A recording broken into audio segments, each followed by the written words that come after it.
Chapter 4693. As a northerner, she had never eaten brown sugar glutinous rice cake before. Qin Shu's words made Huamin swallow the words he was about to say. Then, she sat quietly and accompanied this egomaniac to eat. Qin Shu did not have the habit of being extravagant, so he did not order a lot of dishes. It was just enough for 2 people. There were 2 meat dishes, 2 vegetables, 1 soup, and 1 dessert. It was the brown sugar glutinous rice cake he ordered for Huamin. Huamin was not hungry because he had eaten a lot with Zhu Lingling. However, he could not resist the temptation. After eating a piece of brown sugar glutinous rice cake, he could not stop himself. He finished the whole plate in one go. She did not have the slightest intention of being reserved or ladylike. Qin Shu ate elegantly opposite him. He looked at Huamin's face and only smiled slightly. Even if he was really busy today, he was still in a good mood to see this girl. "Where did you 2 go today?" Playing billiards," Huamin thought for a while and answered. "You know how to play billiards too?" "No, I learned it from Lingling." "She really knows everything." "I'm curious. With your personality, you can actually become friends with someone like Zhu Lingling." In other words, Qin Shu did not mean to belittle him. He just felt that Zhu Lingling was very outgoing and Huamin was very reserved. One was active and the other was quiet. "I also didn't expect you to be friends with Gao Ran." Huamin made a beautiful counterattack. After hearing Huamin's words, Qin Shu was first stunned, then he smiled. "You really don't lose out." Huamin did not say anything. After eating and drinking, he looked out the window silently. This was the restaurant on the top floor of the 38th floor. The scenery was exceptionally beautiful when looking down from here. Especially when looking down at the night view of the entire city. Then, such a scene was fixed in the young man's heart. He sat there and ate elegantly. Opposite him was a young girl whose eyes were filled with spirit. From time to time, she would even say a few words to you. When she smiled, she was not pretentious. His eyes, which were neither too big nor too small, seemed to have an indescribable magical power. Qin Shu felt inexplicably comfortable when he was with her. She didn't know why, but she felt free and at ease. That kind of atmosphere was very good. Even if the 2 of them didn't speak for a long time, they wouldn't feel awkward. By the time Qin Shu finished his meal, it was already 1.5 hours later. "I'll send you home." "All right." The 2 of them immediately went downstairs. Huamin thought that the chauffeur would send them back. After all, with Qin Shu's family background, it was normal for him to have a few drivers. But, Qin Shu took her to a white Porsche 918. He said, "Get in the car." At this time, Huamin was a little surprised. "Don't tell me, you'll drive it." "Why? Don't you trust me?" Qin Shu looked at her. "Please, do you have a driver's license?" "I'm scared to death." At that time, driver's licenses weren't widespread. Moreover, they were all in their first year of high school. Logically speaking, they weren't old enough. "It's okay. If we die together." "Pfft. Why is that so unlucky? Let's go." With that, Qin Shu opened the car door and got into the driver's seat. Huamin didn't know what she was thinking at that time. Her brain twitched and she obediently sat in the passenger seat. After sitting in the car, she was still a little nervous. Hence, she turned to look at the young man beside her. "Big brother, drive slowly," Qin Shu smiled brightly. "Don't worry, sis. I'll definitely drive slowly." Huamin. Chapter 4694. Originally, Huamin was just saying it casually, but after Qin Shu answered, the 2 of them seemed even more rustic. If it weren't for the fact that this wasn't the right place, Huamin would have laughed to death. How could a young man with a flawless face speak in a northeastern dialect the moment he opens his mouth? That scene was simply too hilarious. It was so out of place. Qin Shu drove very steadily. He didn't speed just to show off. Along the way, he took the route around the sea.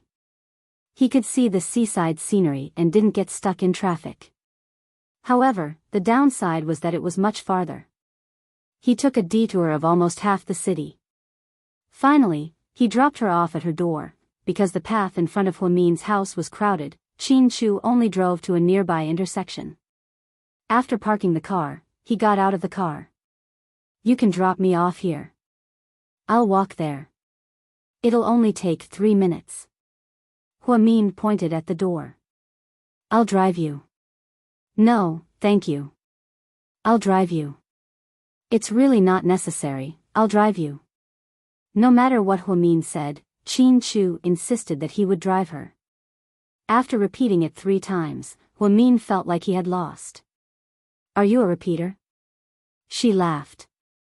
Qin didn't say anything. He followed behind her and walked in the direction of her house. "Your driving is actually pretty good. I think when you're old enough, you can get a driver's license." Huamin tried to find a topic to talk about. "I already got my driver's license." "No way, did your dad get you in through the back door?" Huamin looked at him in surprise. "Qin, I got my license overseas, but I can also get it from an international license to a domestic license." "So complicated." "Fine, my boss doesn't understand the world of rich people like you." Huamin smiled and continued walking. "Huamin." "Yeah? You have a good name," he said. "I sound like a boy, right?" "My name is a bit weird. When I was in elementary school, even calling my teacher's name sounded weird. But my name doesn't have any deep meaning. It's just that my mom wants me to eat and sleep well in the future." He smiled without saying a word. "What about you? Why are you called Qin? Does your mother's name have the word Chu in it?" Huamin's imagination ran wild. "No." "Then why?" "My parents' hometown was located in the Qin and Chu kingdoms during the Warring States period. My grandfather's generation liked to study ancient history. So they gave it this name." Huamin gave her a thumbs up. "Good name, good meaning." In the blink of an eye, Huamin arrived at the door. "Thank you for sending me back. Otherwise, I would still be waiting for the bus like an idiot. Do you only use your mouth to thank people?" Qin looked at her seriously. "What else?" Huamin was stunned. He thought to himself, what does this guy mean? Is he asking for a favor? Before Huamin could react, Qin walked over. His tall body hugged her in his arms. "You're welcome." After saying these 4 words, Qin turned around and got into the car. Huamin was left standing on the spot, dumbfounded. Was she hugged by someone just now? Oh my god. Oh my god. Huamian was usually quick on the uptake when it came to other things, but she was really slow on the uptake. However, when it came to matters between men and women, she was usually slow. The most embarrassing thing was, after Qin left, Huamin was still standing there in a daze. At this moment, Auntie Lu walked over from next door. "Mian, it's really you. That boy just now was, ahem. That's my best friend," Huamin explained in a hurry. Chapter 4695. Best friend? He's clearly a boy. You're wrong, Auntie. She's a girl. She's a boy. She likes to wear boys' clothes. Oh, I see. After making up stories with the neighbor, Huamin quickly covered her face and ran home. When she got home, her mother and Jixin were watching a melodramatic drama on TV at 8:00. It was about a man who killed his first wife with his mistress. His wife came back from the dead and came back to take revenge, torturing the mistress and the scumbag. To be honest, during that era, when Xiong Yao was still tormenting people, the ratings for such a cool TV series would explode. Her mother and Jixin were both enjoying the show, so they didn't care if Huamin came home late or where she went. Huamin washed her face, changed into her pajamas, and quickly crawled into bed. Then, unwilling to give up, she sent Qin Chu a text. Yes, only text messages were popular back then. What did you mean just now? After sending the message, Hua Mian felt a little regretful. She shouldn't have asked. She wanted to delete it, but there was no such function back then.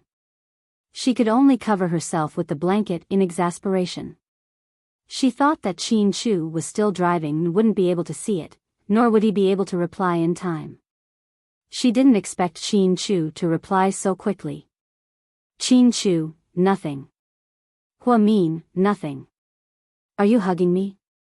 Qin Chu, I hug Gao Ran so often too. Is there a problem? Hua Min, damn, Gao Ran is your best friend, am I? Qin Chu, aren't you? Hua Min, Qin Chu, damn it, if you dare to use my best friend's name to take advantage of me again, I'll chop off your dog paws. Seeing that she was angry, Qin Chu laughed as he drove. He was in a good mood. In order not to affect his texting with her, Qin Chu slowly parked the car in a parking space by the side of the road. Then, he focused on texting her. Qin Chu, does that mean I can continue to take advantage of you after you become my girlfriend? Hua Min, you. What kind of logic is this? Qin Chu, it's settled then. Hua Min, wait, what do you mean by settled? Qin Chu didn't reply either. Hua Min felt like he had fallen into a trap.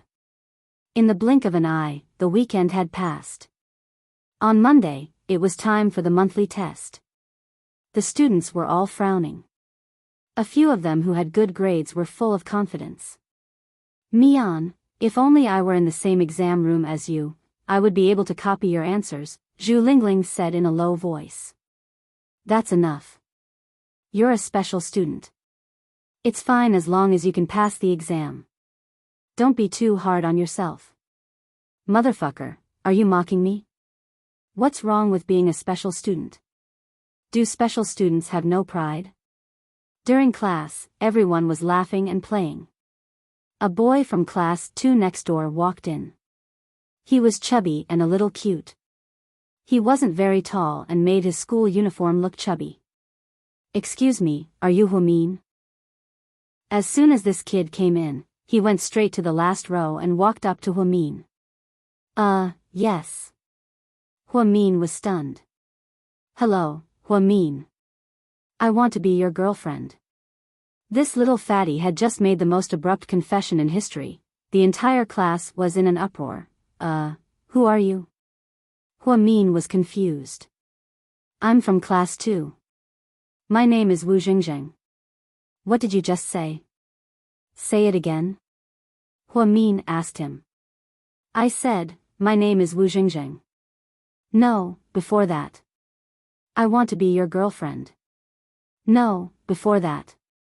Hua Min corrected him. The chubby boy thought hard and suddenly realized something. Oh, I remember now. I just asked, are you Hua Mian's classmate? I'm not. Hua Min immediately shook his head and denied it. The little fatty. Chapter 4696. After Hua Min said this, it was the chubby boy's turn to be dumbfounded. He was such an honest child, how could he have known that Hua Min would be so naughty? After he said this, the entire class burst into laughter. The chubby boy's eyes were also filled with tears. Zhu Lingling couldn't stand it anymore. Hey, don't cry. You're a boy, why are you crying? I really like Hua Min, Wu Jingzheng said in a choked voice. What do you like about her? Zhu Lingling couldn't help but laugh. I like that she's good at studying. My mom said that if I find a wife who's good at studying, her children will also be good at studying. After Zhu Lingling heard this, she laughed like a pig being slaughtered. Hua Min held his forehead, sweating profusely. The lines in his heart were, hey, aren't you thinking too much? After Zhu Lingling finished laughing, she pointed at the chubby boy. Come, let me give you some pointers. Our Mian also likes girls who are good at studying. When you get in front of her for the exam, you can give it a try. Maybe she'll say yes. The chubby boy froze and was extremely disappointed. That's probably not possible, she's first in the entire grade. What about you? I'm ranked 876 in the entire grade. Huh, it's okay, you're only 800 places away. Good luck, where there's a will, there's a way. Zhu Lingling cheered the chubby boy on, but the chubby boy still felt that his chances were slim. He left sadly and disappointedly. Before he left, he didn't forget to say to Huamin, you should lower your expectations. It's easy for you not to find a boyfriend like this. Huamin was speechless. Fuck, are you cursing me? Huamin didn't know whether to laugh or cry. Zhu Lingling laughed even more happily. This day was full of fun, and there was no need to watch comedies. The speaker didn't mean it, but the listener took it seriously. 3 days after the end of the monthly test, Teacher Yao announced the results. When the results were announced, she purposely said, "Students, I'm going to announce the results now. The results this time are a little surprising." What's there to be surprised about? It's just that our class is number 1 again. Huamin is number 1 in our class, someone shouted. Teacher Yao smiled and looked around. Then, she continued, our class is indeed the first in the entire grade for this monthly exam. Our overall results are very stable. The students seemed a little numb. Ever since school started, there had been a small test every 3 days and a big test every 5 days. Exams were already a common occurrence for them. But Mr. Yao's words piqued everyone's interest. Huamin was lying in the last row. He was already very sleepy. However, out of respect for the homeroom teacher, she forced herself not to fall asleep. But this time, someone in our class tied for first place like Huamin. After Teacher Yao finished speaking, the entire class was in an uproar. Huamin also sat up immediately. He was no longer sleepy. Wow, really? There's someone as good as the top student? Who is it? Teacher, is so amazing, everyone was guessing who it was. Huamin looked at Qin Chu. He was typing on his phone and didn't seem to be paying attention to the teacher. Qin Chu. The teacher called out his name. Only then did Qin Chu put down his phone and slowly stand up. This time, you're number 1 as well. Share your experience with everyone. After knowing that the person was Qin Chu, the entire class burst into thunderous applause. As usual, Lu Xiying looked at this beautiful young man in a daze. In fact, usually, Qin Chu's score wasn't very far from Huamin's, but this time, they were truly tied for first place. Chapter 4697. Teacher, I don't have much experience, Qin Chu said. How can you not have any experience? Qin Chu, don't be shy, share your learning method with everyone. You're the first person in the entire school who can stand shoulder to shoulder with Huamin.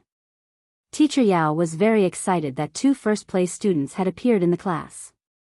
Teacher, I was just lucky, Qin Chu didn't seem to want to say more. Qin Chu, you're really proud of the boys in our class. I support you. The class representative, Han Su, interrupted. Qin Chu didn't say anything. Instead, he looked at Teacher Yao and thought of something. He asked, Teacher, can I take a look at Huamin's paper? Sure. Teacher Yao thought that he wanted to learn from Huamin's learning method, so she generously handed over Huamin's paper. After Qin Chu took it, he immediately flipped to the math paper. Then, he flipped to the last major question. Huamin's interpretation of the answer was correct, just like his. However, Teacher, there's a problem with Huamin's paper, Qin Chu said. After he said this, the entire class was shocked again. Huamin was also stunned.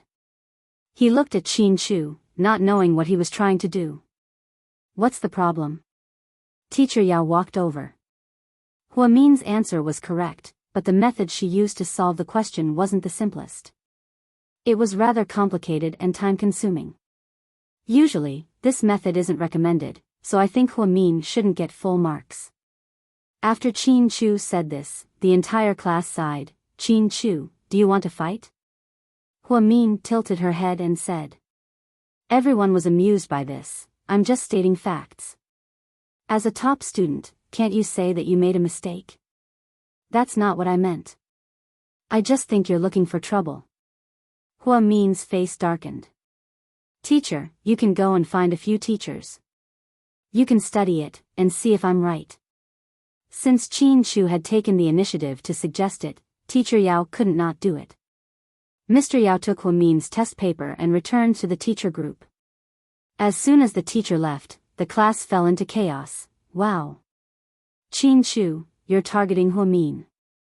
Is that okay? That's right, Qin Chu. Anyway, both of you are in our class. Both of you are number 1. The world is peaceful. Qin Chu, are you possessed by a ghost? You're picking on my Mian. Zhu Lingling was so angry that she started cursing. Qin Chu didn't say a word. Hua Min's heart was filled with grievances. A few days ago, she couldn't sleep because of his hug. It turned out that it was all a trap. He set up a gentle trap for her to defeat her. Hua Min was so angry that she gritted her teeth. However, she didn't argue too much. She didn't want to appear narrow-minded. Therefore, she decided to wait for the teacher to come back before making a decision.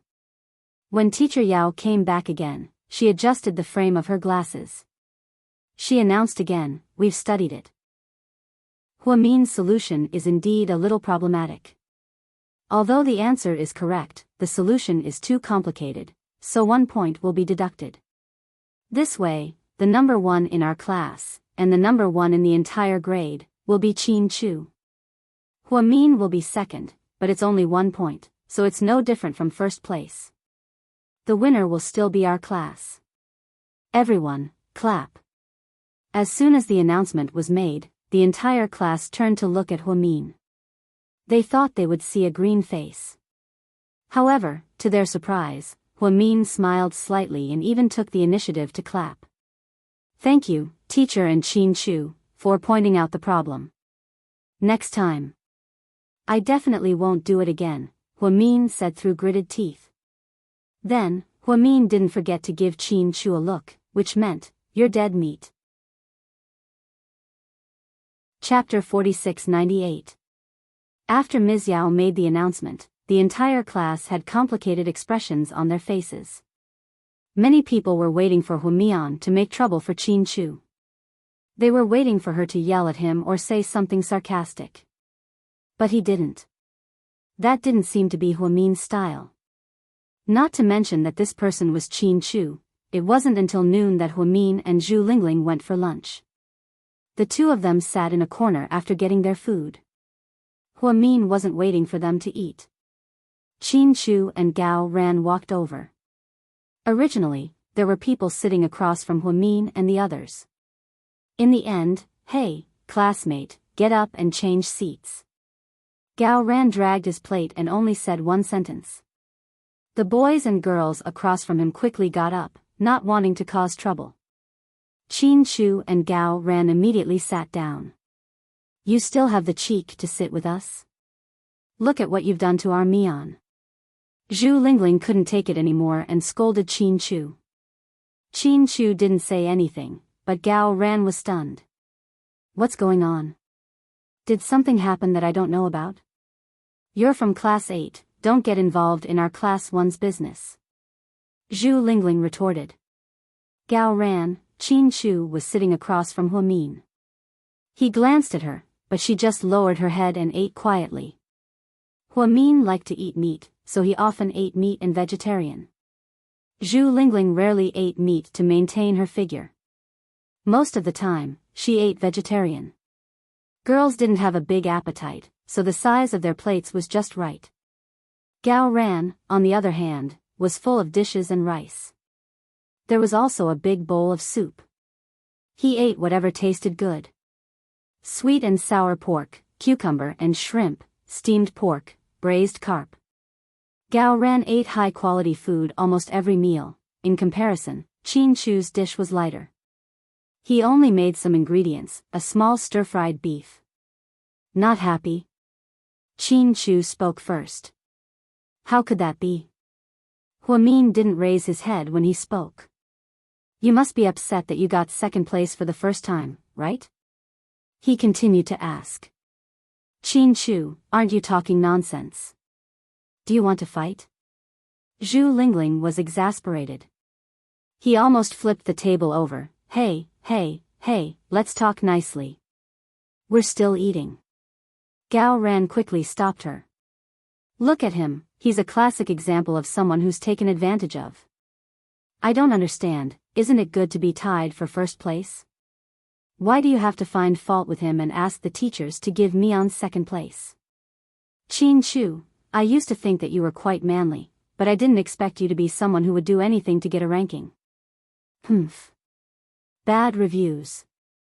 No, I should say that you're a fan turned anti-fan. Zhu Lingling rambled on, obviously unhappy with Qin Chu. Qin Chu didn't explain. He only glanced at Huamin faintly. Then, he said in an extremely formal tone, didn't you say that she likes people with better grades than her? Huamin's body froze. Zhu Lingling froze as well. Gao Ran tilted his head and looked at Qin Chu. He didn't know what Qin Chu was up to. Chu. What do you mean? From today onwards, Huamin is my girlfriend. Qin Chu's lips curled up slightly. Then, he lowered his head to eat. Don't talk nonsense, Huamin quickly denied. You said that as long as I surpass you, you'll be my girlfriend. I didn't say that, don't deny it. Anyway, you'll be my girlfriend from now on. But don't worry, I won't bully you anymore. I won't have better grades than you either, just this once. Qin Chu said happily and continued eating. Qin Chu, you're shameless. You make it sound like you lost to me on purpose. Huamin rolled his eyes. Chapter 4699. Isn't that the case? Of course not. My grades have always been better than yours. Huamin wasn't convinced. But you were second this time. Didn't you set me up? Huamin was furious. But you were second, Qin Chu said innocently. Huamin was so angry that she wanted to throw a plate of food at Qin Chu's face. However, she still had to maintain her ladylike image. Chu, that's a bit too much. Don't bully her. Gao Ran said. She'll be the one bullying me from now on. After speaking, Qin Chu didn't wait for Huamin to speak and swap their plates.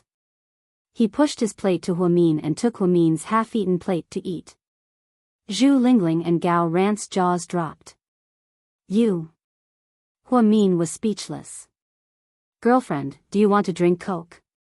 I'll go buy it. Qin Chu's face was gentle. No. What about green tea? No. Mineral water is good, okay, mineral water is good. After being brainwashed, Huamin nodded and actually wanted to drink mineral water. Then, Qin Chu got up and went to buy it. Huamin finally reacted. Fuck, Qin Chu, come back here.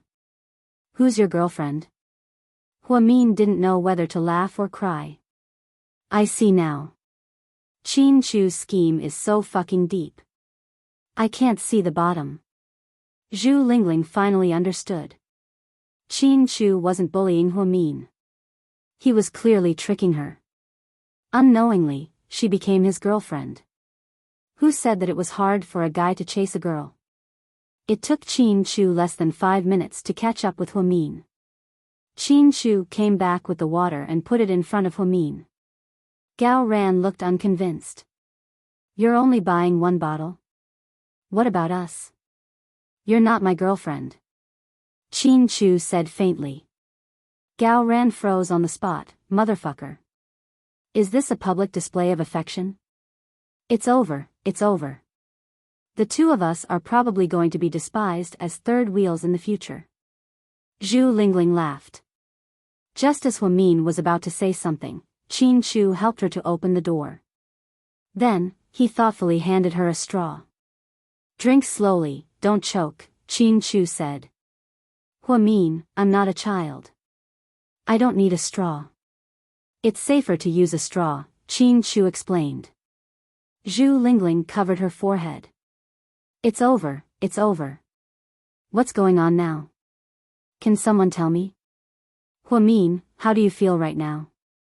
Gao Ran picked up his chopsticks and used them as a microphone to interview Huamin. I'm actually very confused. I have no idea what's going on. Who am I? Where am I? Huamin was speechless. Later, many years later, they would talk about the interesting things that happened at Second High. Gao Ran and Zhu Lingling would tease each other. Qin Chu used 5 minutes and a bottle of water to settle Huamin. Mr. Qin didn't think much of it. He said that he used an exam to settle his wife. At first, Huamin thought that Qin Chu was just messing around. Later, he called her his girlfriend so much that he really got into the act. When school was about to end, Qin Chu wrote a note and threw it directly at Huamin's head. She was in a daze. When she was woken up by the note, she looked unhappy. Then, he slowly picked up the note. Wait for me at the West Gate after school. Huamin froze. She didn't know what Qin Chu wanted to do. She wanted to ask him, but he turned his face away and didn't look at her. The class was very quiet. Everyone was reading, so Huamin was too embarrassed to ask. After school, Huamin didn't want to go to the West Gate, so she walked directly to the North Gate. It seemed like she didn't want to fulfill her promise with Qin Chu. Or maybe she didn't want to accept Qin Chu's one-sided invitation. Chapter 4700. As she walked, she suddenly felt her collar being grabbed by a strong hand. You. Before Huamin could finish speaking, she was dragged away. She looked as pitiful as a little chick. She was only put down after walking for about 10 meters. When he turned around, he was indeed faced with that beautiful face that angered both men and gods. Qin Chu, what are you doing? Didn't I tell you to go to the West Gate? Why should I go just because you tell me to? My house is closer to the North Gate. With that, Huamin turned around to leave, but she was grabbed again. Qin Chu, if you do this, I'm going to scream. Go ahead. Let the whole school know that you're my girlfriend. Shoo. Keep your voice down. Who's your girlfriend? Huamin was scared out of her wits. She thought to herself, this is a school. If you're so loud, won't everyone on Earth hear you? It's true. Don't try to deny it, Qin Chu had already confirmed it in his mind. Huamin liked boys with better grades than her. Without a doubt, in the entire Second High, only Qin Chu fit the bill. Even in the entire Sea City, there was no one with better grades than Qin Chu. Therefore, he was the best candidate for her. Please, big brother. Can you keep your voice down? Don't delay things. Let's go home and find our mothers. However, even though she said that, she still couldn't move. She was still held tightly by Qin Chu. At this moment, the students passing by all looked at them strangely. After all, this was a school. It wasn't good to touch each other. Qin Chu, let go of me first. Follow me to the West Gate. Let go first. To the West Gate. Qin Chu didn't give up. Okay. You win. Let go and I'll go to the West Gate, okay? She was unlucky to meet such a domineering guy. In order not to attract the attention of the whole school, Huamin quietly followed Qin Chu to the West Gate. Unexpectedly, she bumped into a few classmates at the West Gate. Han Su, Wei Dong, and the others also seemed to have agreed to meet at the West Gate. West Gate was a street full of internet cafes. At that time, computers were not everywhere. Many people would go to internet cafes to play games. Therefore, when a group of boys wanted to go out to play, they happened to see Qin Chu and Huamin walking out. Do you guys want to play games too? Han Su asked. Huamin was about to say something. Goddess Hua, let's go together. The new game is really fun. With your IQ, you'll definitely become an expert among experts. Wei Dong really had a soft spot for Huamin. Even after being rejected, he still didn't give up. They still warmly invited Huamin to play with them. Qin Chu, on the other hand, suddenly said, "We're going to eat." "Ah. You too?" Seeing how straightforward Qin Chu was, Han Su was a little confused. After all, they didn't seem to have anything to do with each other in class. After what happened today, Huamin should hate Qin Chu. Why would he eat with him? While everyone was still in a daze, Qin Chu dragged Huamin away, then, they got into a taxi. What's going on? Are they a couple? A classmate asked. When Wei Dong heard this, his expression turned slightly ugly. I don't think so. Huamin's expression was a little. Han Su wasn't sure, but he felt that there was something strange about the two of them. I heard that Qin Chu's family is very rich. It seems like girls still like rich guys. Wei Dong, do you think Huamin rejected you because your family isn't rich enough? A boy laughed and said. Chapter 4701. Fuck you, don't you know how to talk? Who would have thought that his joke would infuriate Wei Dong? Han Su saw that the atmosphere wasn't right and quickly went up to persuade them. Okay, let's not stand here. Let's go play games. After all, the boys weren't as gossipy as the girls.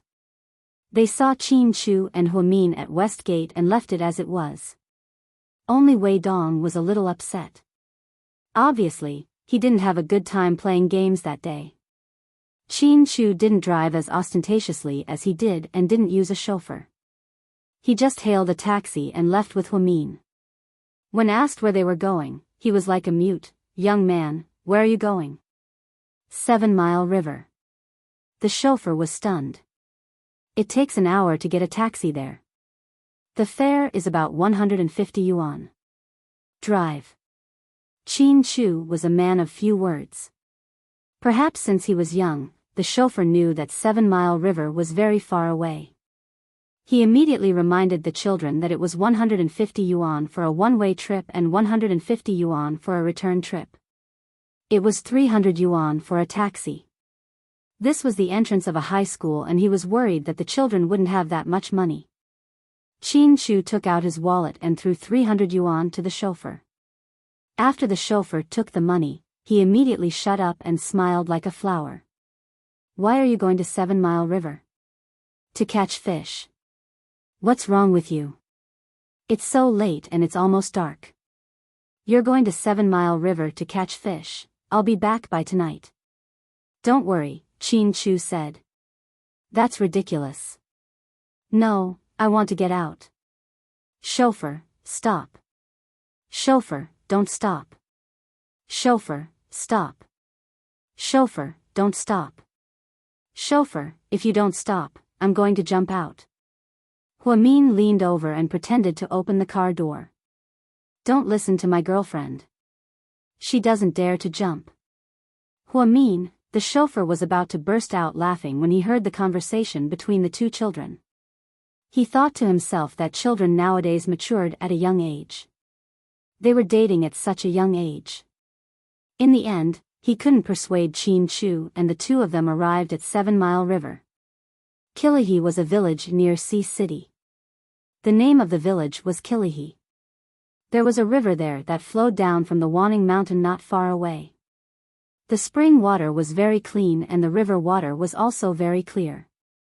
In those years, tourism development was not so comprehensive, so that place was still very simple. After Qin Chu got out of the car, he took Huamin to a farmhouse by the river. At this time, the sun was already setting in the west. It was 6:30 and the sky was about to turn dark. It's so dark and you want to catch fish? Are you crazy? Night fishing, got it? Qin Chu glanced at Huamin indifferently and took the fishing rod from an auntie at the farmhouse. Then, the two of them went to the river. Huamin thought that this rich kid was just trying to show off and have fun. Unexpectedly, Qin Chu's fishing skills were very good. In less than 15 minutes, he caught a big fish. Auntie Wang, let's cook the fish the same way. Okay, little President Qin. The woman called Auntie Wang was very enthusiastic. She took the fish that Qin Chu caught and walked in. Qin Chu stood up and stretched. Do you like to eat stars? Huamin was stunned. Before she could say anything, Qin Chu pulled her arm and led her to the back of the farmhouse. It was a desolate area with weeds. She looked in the direction of the dim light of the farmhouse. Huamin was pleasantly surprised to find that there were many stars. These things were black, small, and looked like wild grapes. They melted in her mouth and were very sweet. The northerners called them stars, Yuyu, and Tian Tian. It was said that in the south, it was called black nightshade fruit, and in some areas, it was called Shanji date. This was one of Huamin's favorite things. When she was young, she often ate it at her grandmother's house in the countryside.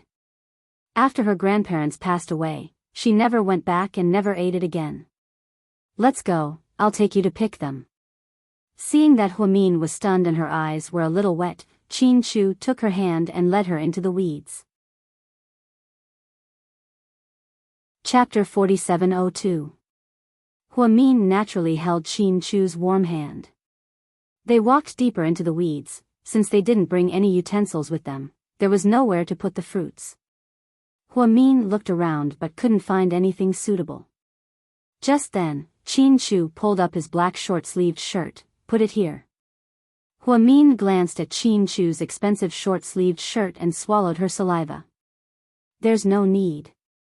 This piece of yuyu isn't worth as much as your short-sleeved shirt. Seeing that she wasn't willing to put it down, Qin Chu ignored her and put the fruits he plucked on his shirt. The juice of the fruit was purplish-black, and it soaked Qin Chu's short-sleeved shirt. Huamin's heart ached when she saw this. However, Qin Chu didn't seem to care. The two of them plucked the fruits for about 15 minutes. Then, they got tired and sat down at the edge of the weeds. The two of them didn't wash up and started eating. Huamin couldn't wait to reach out for the fruit. However, Qin Chu had already picked up one and put it in front of her mouth. It was his first time feeding her, and his actions were so natural. There was no hesitation or shyness. Huamin opened her mouth and bit into the fruit. That familiar taste began to spread between her teeth. It was a long-lost feeling, just like when Grandma and Grandpa were still alive. Perhaps he was afraid that Huamin would be sad, so Qin Chu took the initiative to ask her. There's something I don't quite understand. What is it? Huamin pretended to be indifferent as she naturally grabbed a handful of fruits from Qin Chu's shirt. She even dyed her hands purple. How many algorithms do you know for that math problem? 12. Huamin didn't hide it. That's even stranger. If you know 12 algorithms, why did you choose the most difficult one? Why didn't you choose the simple and rough one? Qin Chu tilted his head to look at her delicate and pretty face. There was silence for 5 seconds. Huamin popped a purple fruit into his mouth and said while chewing, because if I don't understand it, teacher, students, and you, may never see this godly algorithm in your lifetime. Qin Chu was speechless.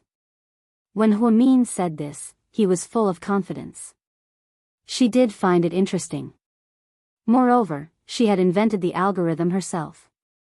No matter how complicated the process was, the method was right, and so was the answer. If Huamin didn't use it, perhaps no one in the entire school, or even the entire city, would use such a brain-burning method to solve the problem. These were obviously arrogant words, but they came out of Huamin's mouth so calmly. Qin Chu was also silent for 5 seconds. Then she asked, "Do you know what I like most about you?" Huamin was speechless. Looking at Huamin's puzzled face, Qin Chu continued, "I like the way you look when you're arrogant. It's especially charming." Huamin was speechless. It was strange. Over the years, Qin Chu had seen countless arrogant people. He himself was also a godly arrogant person. However, He could tolerate Huamin's arrogance and even admired it. It was as if it was destined. After hearing Qin Chu's words, Huamin laughed heartily. "Ha! Why don't you just say that I'm arrogant?" "If you want to say that, fine," Qin Chu said seriously. Huamin immediately grabbed a handful of wild fruits and scattered them all on Qin Chu's face. Instantly, a few black spots appeared on his handsome face. It was very funny. Then, Huamin mischievously ran away, afraid that Qin Chu would wait for an opportunity to take revenge. However, he didn't. He stood up elegantly, and then, out of nowhere, a white handkerchief appeared and wiped his face. "The fish should be ready. Let's go." Chapter 4703. Hearing Qin Chu's words, Huamin was indeed a little hungry. His stomach rumbled. Huamin followed Qin Chu into the simple wooden house. As expected, there were already 2 dishes on the square wooden table. One was a big bowl of fish, and the other was stir-fried wild vegetables. Then, Auntie Wang brought in 2 bowls of fragrant rice. "President Qin, the fish just came out of the pot. It's very hot. You and your friend should be careful." "Okay." Qin Chu nodded and sat across from Huamin. "This fish can only be eaten here. It's Auntie Wang's specialty," Qin Chu said as he picked up a big piece of white fish and placed it in Huamin's bowl.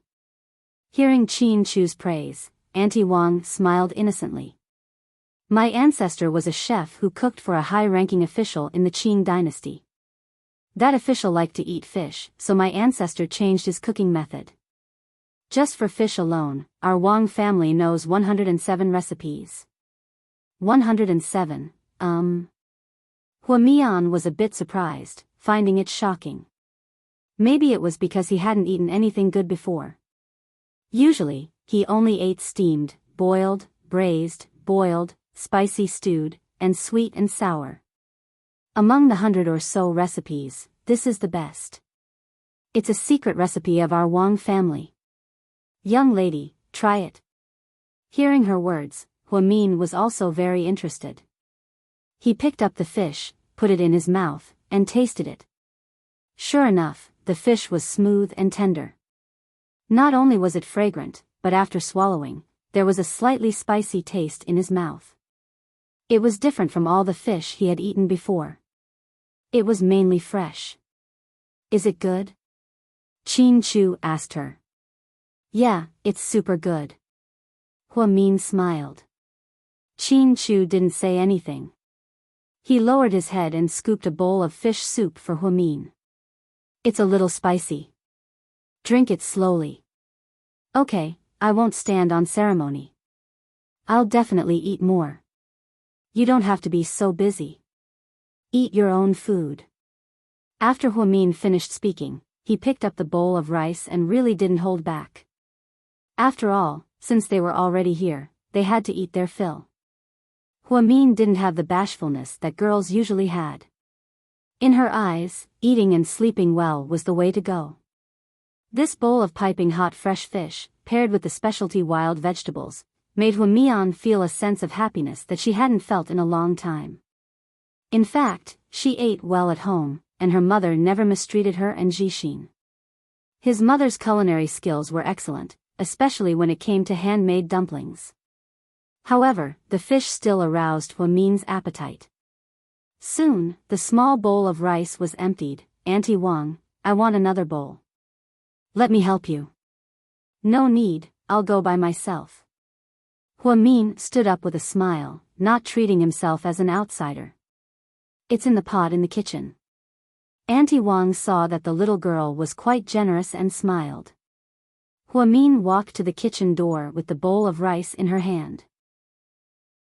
Suddenly, she remembered something. She turned around and asked Qin Chu, "Do you want some?" "I'll bring you some." Qin Chu didn't seem to understand what Huamin meant and didn't know how to answer for a moment. Seeing that he didn't say anything, Huamin turned around and went in. She filled her bowl to the brim.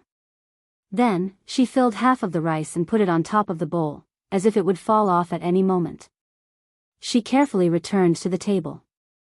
Before Chin Chu could say anything, she used her chopsticks and scooped the extra rice into Chin Chu's bowl. This action instantly froze Chin Chu. This was because he had never eaten like this in the past 10 years or so. The Chin family was very disciplined when it came to eating. Everyone ate their own food. Chin Chu's father had always been thrifty, so no one left any food behind. However, this was the first time that he had scooped food from someone else's bowl into his own bowl. He was a clean freak, but he didn't stop Huamin in time.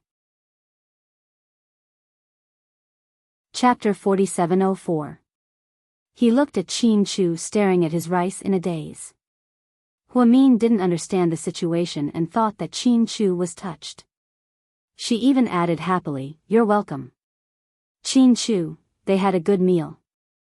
Huamin hadn't eaten so much in a long time. He was stuffed to death. After dinner, the sky was already dark. Huamin looked down at the time on his phone. It was 7:40 p.m. "The car is here. Let's go."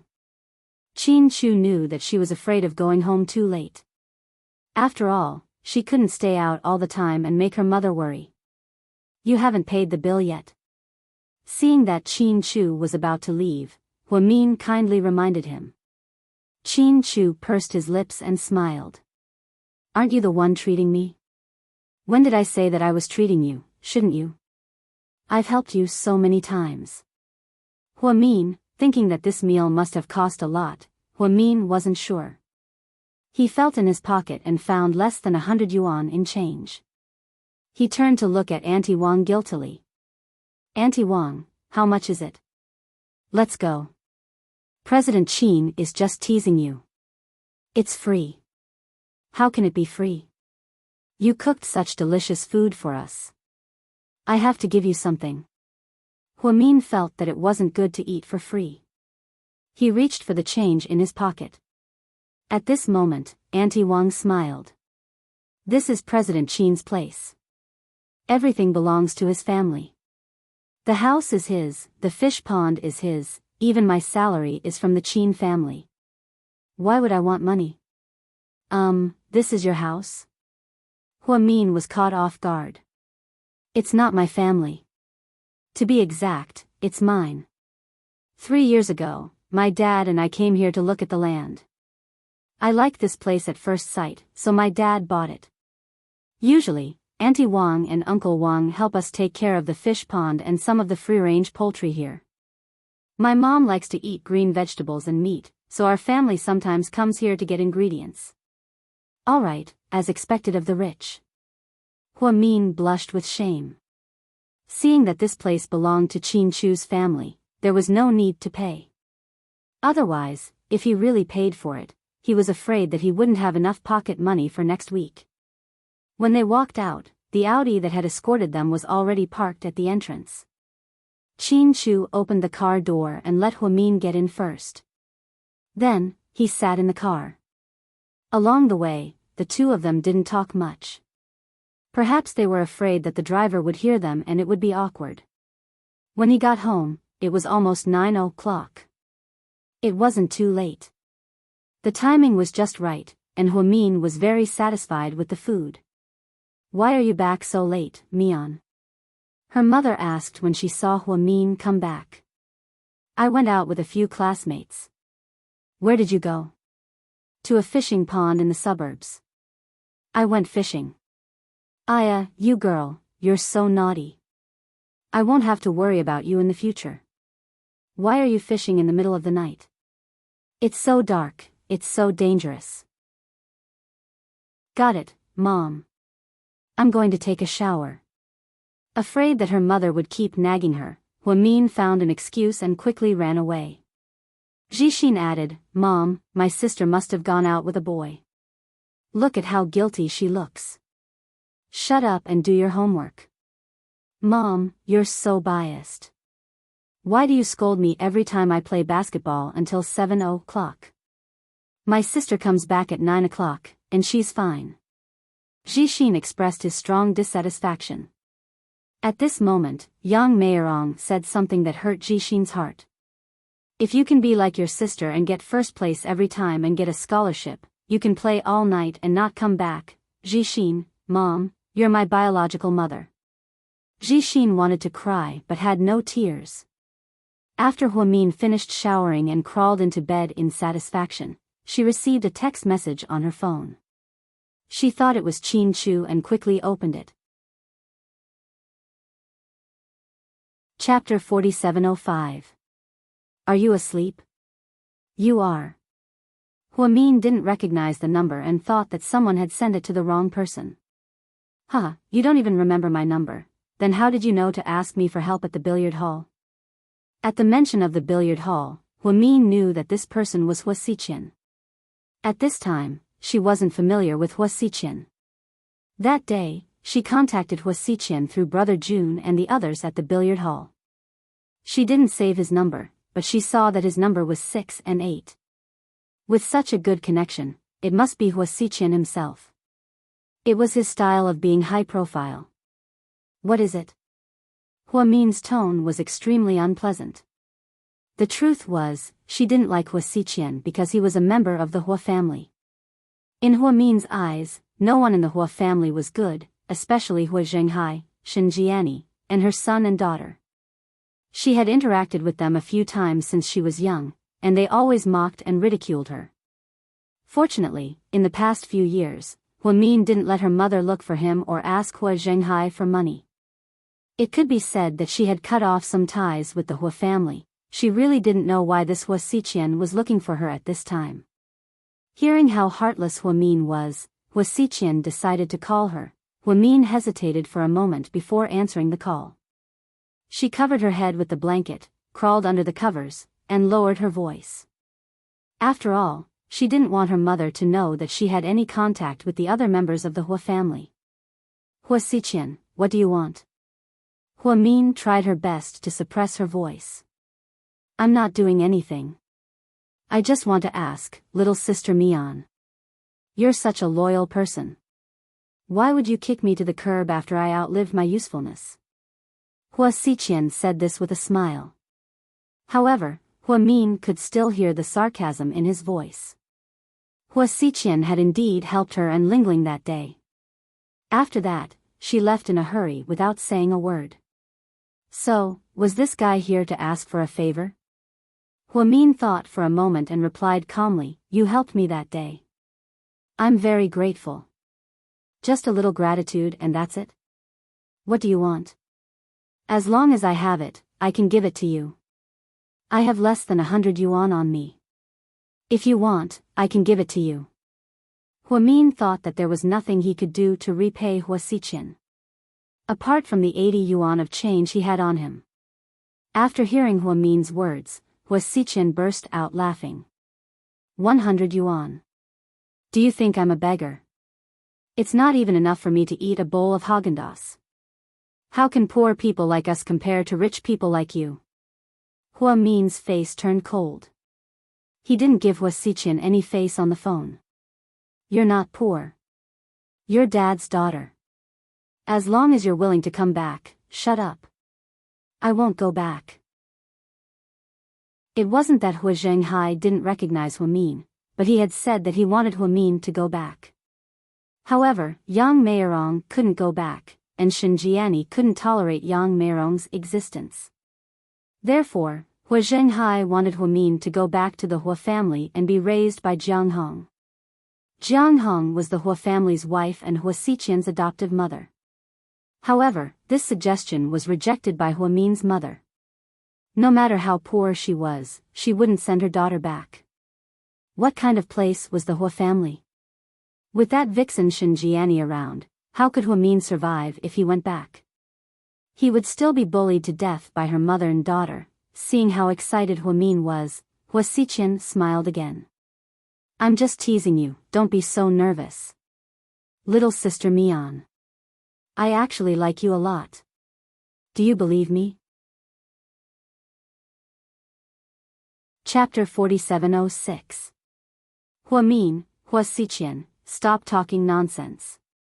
Hua Xiqian, ha ha ha, sister Mian, are you angry? Huamin remained silent. Okay, I won't tease you anymore. Rest early. We'll see each other soon. Before Huamin could reject him, Hua Xiqian hung up the phone. Huamin suddenly regretted asking Hua Xiqian for help that day. She should have asked Qin Chu for help. With Qin Chu's family's power, it would have been easy for her. Now, it seemed like he owed Hua Xiqian a big favor. Would Hua Xiqian haunt him from now on? A long time later, Huamin thought that it was because she asked him for help that they met. That was why Hua Xiqian was so obsessed with her. He loved her so much that he was obsessed with her. However, what she didn't know was that even if she didn't ask for help this time, Hua Xiqian would still come to Huamin. Her feelings for Huamian were planted the moment she returned to the Hua family for the first time. Hua Xiqian's world was extremely dark. No one knew what kind of pain he had suffered since he was young. They only knew about the halo around him.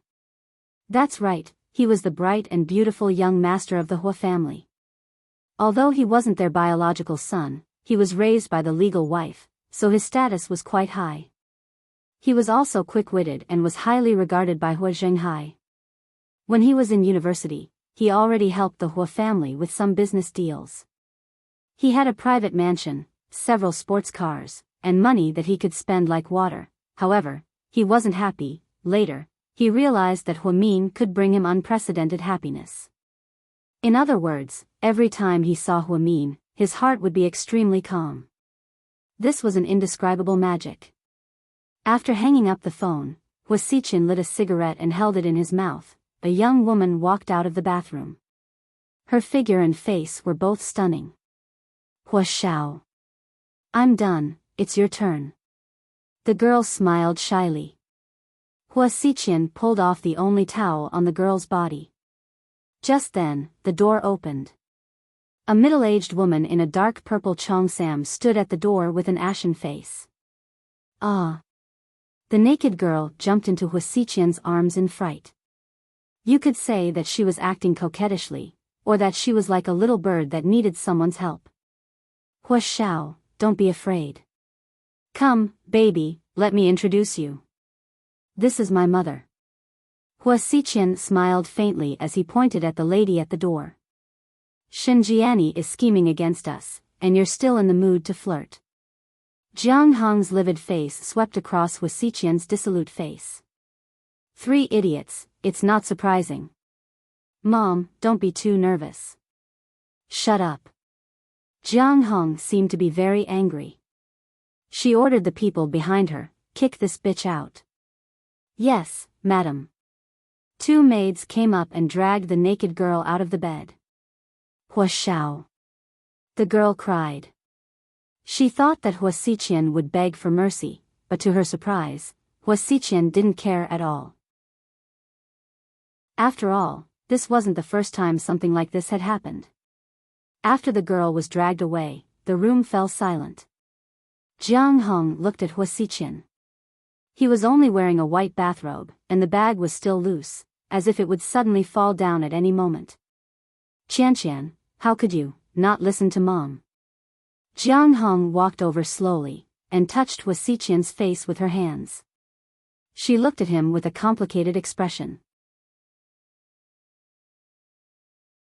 Chapter 4707. Mom, it's late. You should go home. Note that Hua Xiqian didn't use the word you when he spoke to his adoptive mother. It was obvious how close they were. What? Have you grown up and grown up? Do you think you can survive in the Hua Corporation unscathed? Hua Xiqian lowered his head and didn't say anything. He was exceptionally quiet. Jiang Hong suddenly grabbed his hair tightly and pulled it up. It was as if she was going to pull his scalp off. A huge pain came. However, he still didn't fight back or resist. He just quietly let this woman go crazy. Little bastard. Don't forget, if it weren't for me, you wouldn't have come to the Hua family. You might be worse than a beggar. You should thank me. Mom, I've always thanked you. I've said thank you for many years. That's not enough, then what do you want? Hua Xiqian looked up with a trace of despair in his eyes. Do you know what I want? You're crazy. You're my mother.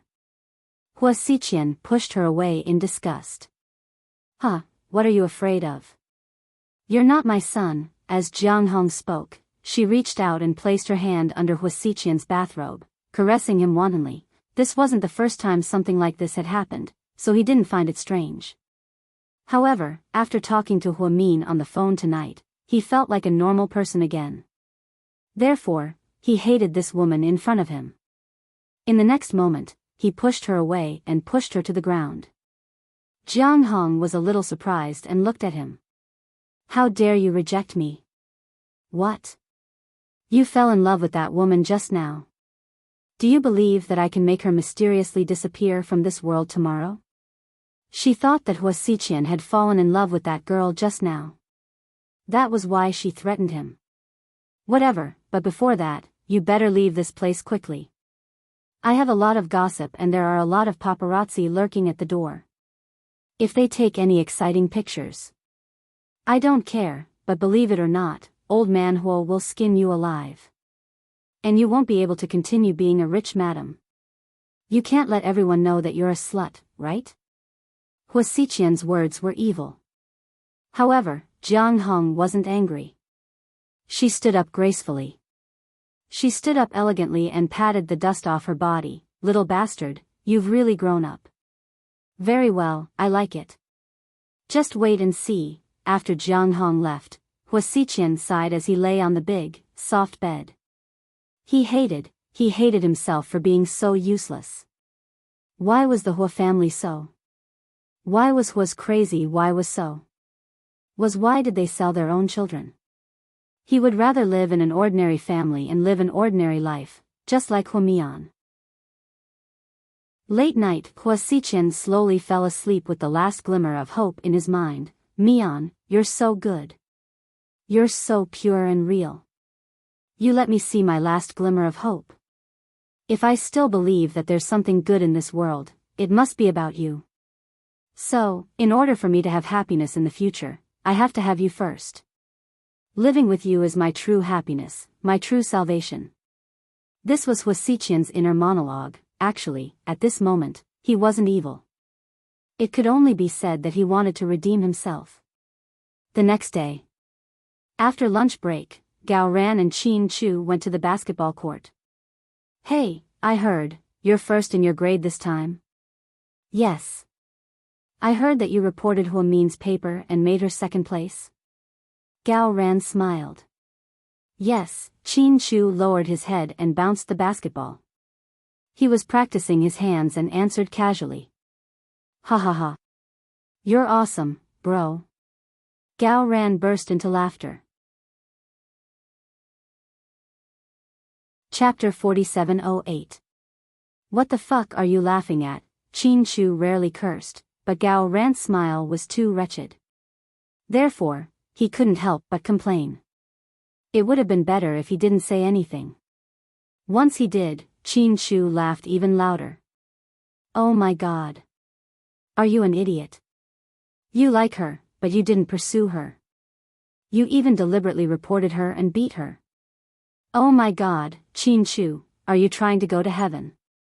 No wonder Zhu Lingling stared at me when she saw me today. So you did such a bad thing. I only got first place based on my own ability. Qin Chu didn't think much of it. He didn't waste any more time talking to Gao Ran and went straight to the court to play. There were always some girls on the basketball court who came to see handsome guys. In the past, most of them liked the captain, but now, most of them liked Qin Chu. Although he was like a 1,000-year-old ice cube, he still couldn't stop the girls from falling in love with him. There were always girls who came to give him water, but Qin Chu didn't drink a single sip. Most of them were taken advantage of by Gao Ran. After the game, Qin Chu and Gao Ran sat down to rest. Captain is a little absent-minded today. What's going on? Did you break up? Gao Ran asked nosily. When they were playing, he noticed that Xing Yan was a little out of it. After a game, everyone was resting. He put on his jacket and went out. What does it have to do with me? Qin Chu was really not interested in anything other than himself and Hua Min. After lunch, Huamin was sleepy. Zhu Lingling was bored, so she went downstairs alone. She found a corner to daydream and get some fresh air. She didn't expect to meet Xing Yan here. Zhu Lingling, he said. Zhu Lingling turned her head to look at him, but there was no reaction in her eyes. She didn't really like him, she was just acting out of spite. Ah. What's the matter? Zhu Lingling's attitude was cold. Zhu Lingling's indifference startled Xing Yan slightly, as if he wasn't used to it. After all, he was a boy who had a large number of fans wherever he went. Why haven't you been watching basketball recently? I don't like basketball anyway. Zhu Lingling answered naturally. Then in the past, oh. I used to feel bored and wanted to join in the fun. Now that I feel bored, I won't go. Zhu Lingling's answer was unintentionally hurtful. She was wearing a blue and white school uniform, and her long hair fluttered in the wind. Standing in the crowd, he was still outstanding. Zhu Lingling, you, to me, Xing Yan was a little unwilling to give up. He wanted to ask more questions, but when the words reached his mouth, he realized that he couldn't say it. Or rather, he was too embarrassed to say it. What do you think? Zhu Lingling's attitude wasn't good either. She was a little aggressive. If I break up with Jiang Xiaoying, will you date me? After holding it in for a long time, this kid finally bravely asked this question. He thought that Zhu Lingling would be shocked, but to his surprise, her face was still as calm as water. It was as if she had already predicted what Xing Yan was going to say. Ha! Zhu Lingling chuckled softly. What are you laughing at? Xing Yan seemed to be very unhappy with Zhu Lingling's laughter. Zhu Lingling walked towards him step by step. The two of them were very close to each other. Zhu Lingling stared at this tall and handsome boy and smiled. Let me ask you, do you like me? What did you mean by that? Xing Yan replied in a low voice. Then let me ask you again, if you like me, that day outside the basketball court, when Jiang Xiaoying and her people surrounded me and my friends, where the hell were you at that time? Why did Gao Ran and Qin Chu come out to save us? Chapter 4709. Zhu Lingling's question stumped the boy. He didn't go out to save her because he felt embarrassed. After all, it was a matter between women.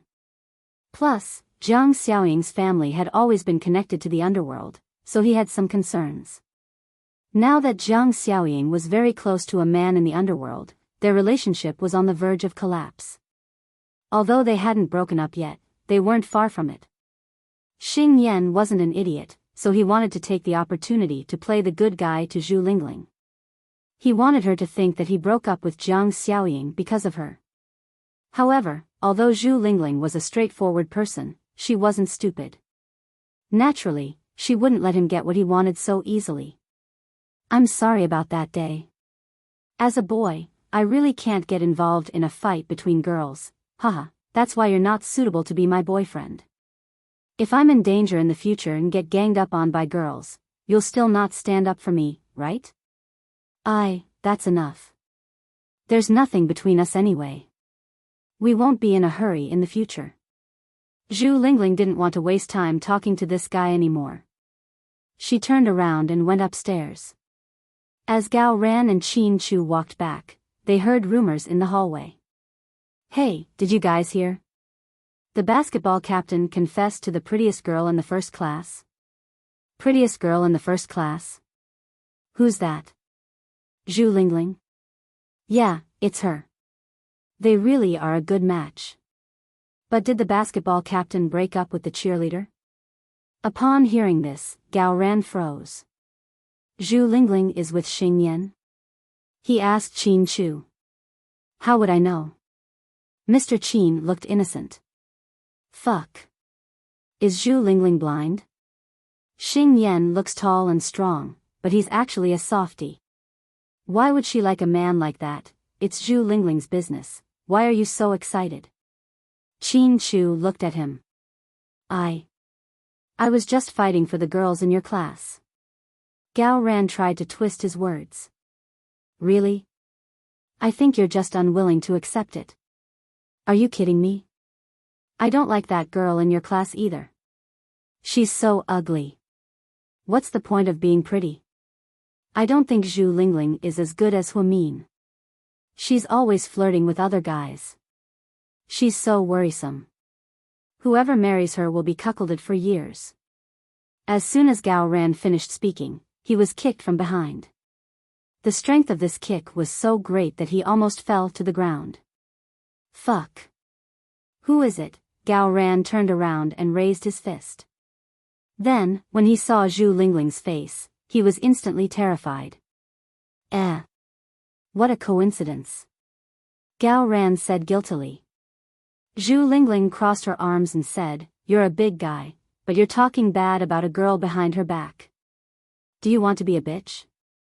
If she didn't go to the washroom before class, she wouldn't have heard this guy talking bad about her behind her back.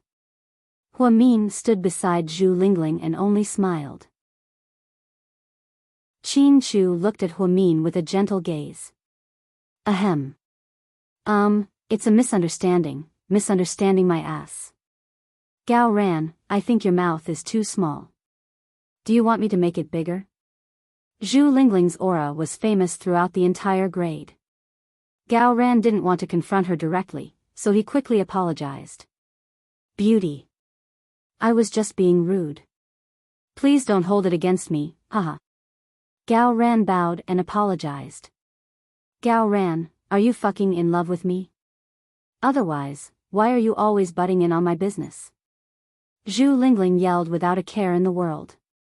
The surrounding students immediately looked at them strangely. Gao Ran's face immediately turned red. Chapter 47:10. What Gao Ran didn't expect was that Zhu Lingling would be so daring to make a fuss. She made him lose face, but more than that, he felt awkward and shy. Ahem. Lingling, let's go back first. Huamin grabbed Zhu Lingling's hand and was about to leave. Fortunately, Zhu Lingling still listened to Huamin. Gao Ran, just you wait. Before she left, she didn't forget to threaten Gao Ran. Gao Ran didn't know whether to laugh or cry. Looking at the backs of the two girls leaving, Gao Ran didn't forget to gossip. Hey, Chu, do you think Zhu Lingling and Xing Yan are together? Haven't you been kicked enough? Your butt doesn't hurt, right? Gao Ran was speechless. When they returned to class, Zhu Lingling was still angry. She scolded Gao Ran for being a busybody and gossipy all the way back. Huamin couldn't help but laugh. Lingling, you shouldn't be scolding Gao Ran. Shouldn't you be scolding the captain of the basketball team? What did he say to you today? Don't talk about it. That idiot is so low. Why did I flirt with him? I'm so unlucky. Then what are you? Huamin still didn't know what was going on between Zhu Lingling and the basketball captain. Anyway, the entire first grade was saying that Zhu Lingling had already accepted Xing Yan's pursuit. After all, so many people saw the two of them talking alone in the corridor, so the rumors spread even more. At that time, the school was like this. Everyone was studying in isolation, and it was very boring and stressful. So, the gossip between male and female students became the only fun. Damn. I'm accusing you, and you don't believe me? Zhu Lingling glared at Huamin. Haha, how would I know if you won't go crazy again? And accept him. Don't worry, I won't go crazy again. That guy is a coward. Last time we were surrounded outside the basketball court. Where the hell did he go? In the end, Qin Chu and Gao Ran came to help. So, Gao Ran is our savior. You just scolded him like that. Huamin continued to laugh. Wasn't he too gossipy? Zhu Lingling felt a little guilty. But you hit him. No, you kicked him too hard. Are you sure Gao Ran will hold a grudge against you? But, she wasn't test. No, they fights, they. But beating was a sign of affection, and scolding was a sign of love. At that time, love was so pure. A lot of it was love born from when you bullied me and I bullied you. Many boys didn't know how to chase girls. Back then, there were no such tricks, so, when you liked someone, you had to bully her, tease her, and make her angry. In the end, you succeeded in getting her attention. This could be compared to the male and female leads in a gay idol drama, Meteor Garden. Zhu Lingling wasn't in a good mood because everyone knew about it. After school, she didn't ask Huamin out. She took the bus home alone. Huamin, on the other hand, saw a familiar face when he got on the bus with his back to the study. Yes, she didn't expect to see him here. Hua Xiqian wasn't wearing colorful clothes, which was rare. It was just a simple coffee-colored short-sleeved shirt with a print from a famous brand. Then, he sat at the back of the bus. Chapter 47:11. There was only one empty seat next to him, and it was obvious that no one else dared to take it. Huamin glanced at the empty seat but didn't sit down. She stood in front of the iron railing as if she didn't see him. Mian. I saved a seat for you, come sit down. Hua Xiqian said loudly and patted the empty seat next to him. Huamin's face was cold. No need. If you don't sit, then I won't sit either. With that, Hua Xiqian stood up and walked to Huamin's side. Huamin suddenly wanted to turn around and get out of the car, but the car had already driven away. Why are you here? Huamin deliberately lowered his voice so that the person next to him wouldn't hear. Hua Xiqian smiled. I was waiting for you. Huamin was speechless. This was the first time this young master didn't drive a sports car and took a bus, right? Only he would do things so unconventionally and give people headaches. Why were you waiting for me? For you to thank me. Huamian didn't know what to say. At this moment, she really regretted asking Hua Xiqian for help. She didn't know that she would get into so much trouble. Tell me, how do you want me to thank you? Treat me to something to eat. I haven't eaten yet. Hua Xiqian said shamelessly. Okay, what do you want to eat? Huamin touched the 60 yuan in his pocket and gritted his teeth. I heard potato noodles are delicious. After Hua Xiqian said this, Huamin wondered if he had heard wrong. What? Potato noodles? A big bowl of potato noodles that cost 5 yuan? Are you sure? Huamin asked again. I haven't tried it yet, but my friend told me that it's delicious. Do you know where I can get authentic? Hua Xiqian turned around and looked at Huamin innocently. Alright, come with me then. After 3 stops, Huamin got off the bus with Hua Xiqian. The two of them arrived at the food street, where there was a small potato noodle shop. The name of the shop was also very funny, Two Good Brothers. 2 thick and strong middle-aged men were enthusiastically selling freshly cooked potato flour. There was a sea of people inside, and there was no more space. Huamin glanced at Hua Xiqian. Wait for me here. I'll go line up. All right. He smiled warmly. Huamin waited in line for 15 minutes before he managed to buy 2 bowls of potato noodles. Because there were no more seats inside, they had to pack it up. Here you go. Eat here? Hua Xiqian was surprised. How about, we eat in KFC? Huamin suggested. After all, KFC had a lot of seats and air conditioning. I don't think that's a good idea. How about we eat in the park?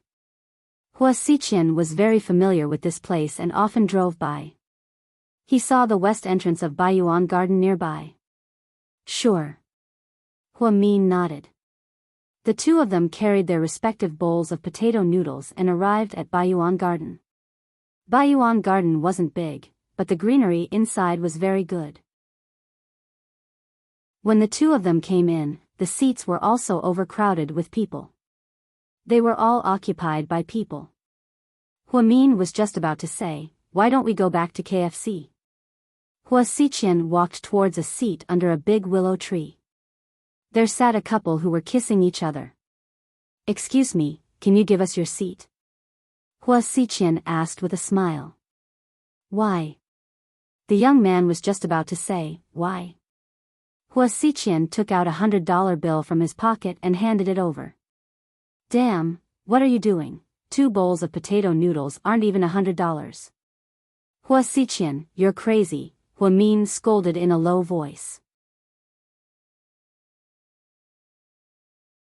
Chapter 47:12. At that time, RMB was still very valuable, and 100 yuan was really a lot. Therefore, Hua Xiqian successfully bought a seat with 100 yuan. Then, he smiled at Hua Min. Come and sit here. Hua Min walked over in an explosive mood and muttered, if you have 100 yuan, why did you come to the park to buy a public seat? We could have found a restaurant with a good environment to eat. But I just want to eat potato noodles. Hua Xiqian still looked innocent. Okay, you win. Hua Min didn't say anything and sat down beside Hua Xiqian. The two of them began to eat the piping hot potato noodles. Hua Min liked spicy food, perhaps because it was too cold in the north. Most people here like spicy food, such as spicy hot pot, spicy fragrant pot, spicy grilled fish, and so on. Therefore, just as they went to buy potato noodles, Hua Min bought Hua Xiqian the same as his. It was spicy, and the potato noodles had red oil in them. It was a shocking sight. But it was good news for spicy people. Potato noodles were one of Hua Min's favorite snacks. He would miss it if he didn't eat it for a long time. Firstly, it was really delicious, and secondly, it was really cheap. Hua Xiqian saw Hua Min eating with relish, so he lowered his head and started eating as well. Hua Min probably never thought that one day, he would be with someone like Hua Xiqian. The two of them sat in the park and ate potato noodles. What a strange scene this is, but it had happened. After quietly eating the potato noodles, Hua Min asked him, can I go now? But I still want to eat another bowl. What should I do? Hua Xiqian still looked innocent. Fuck.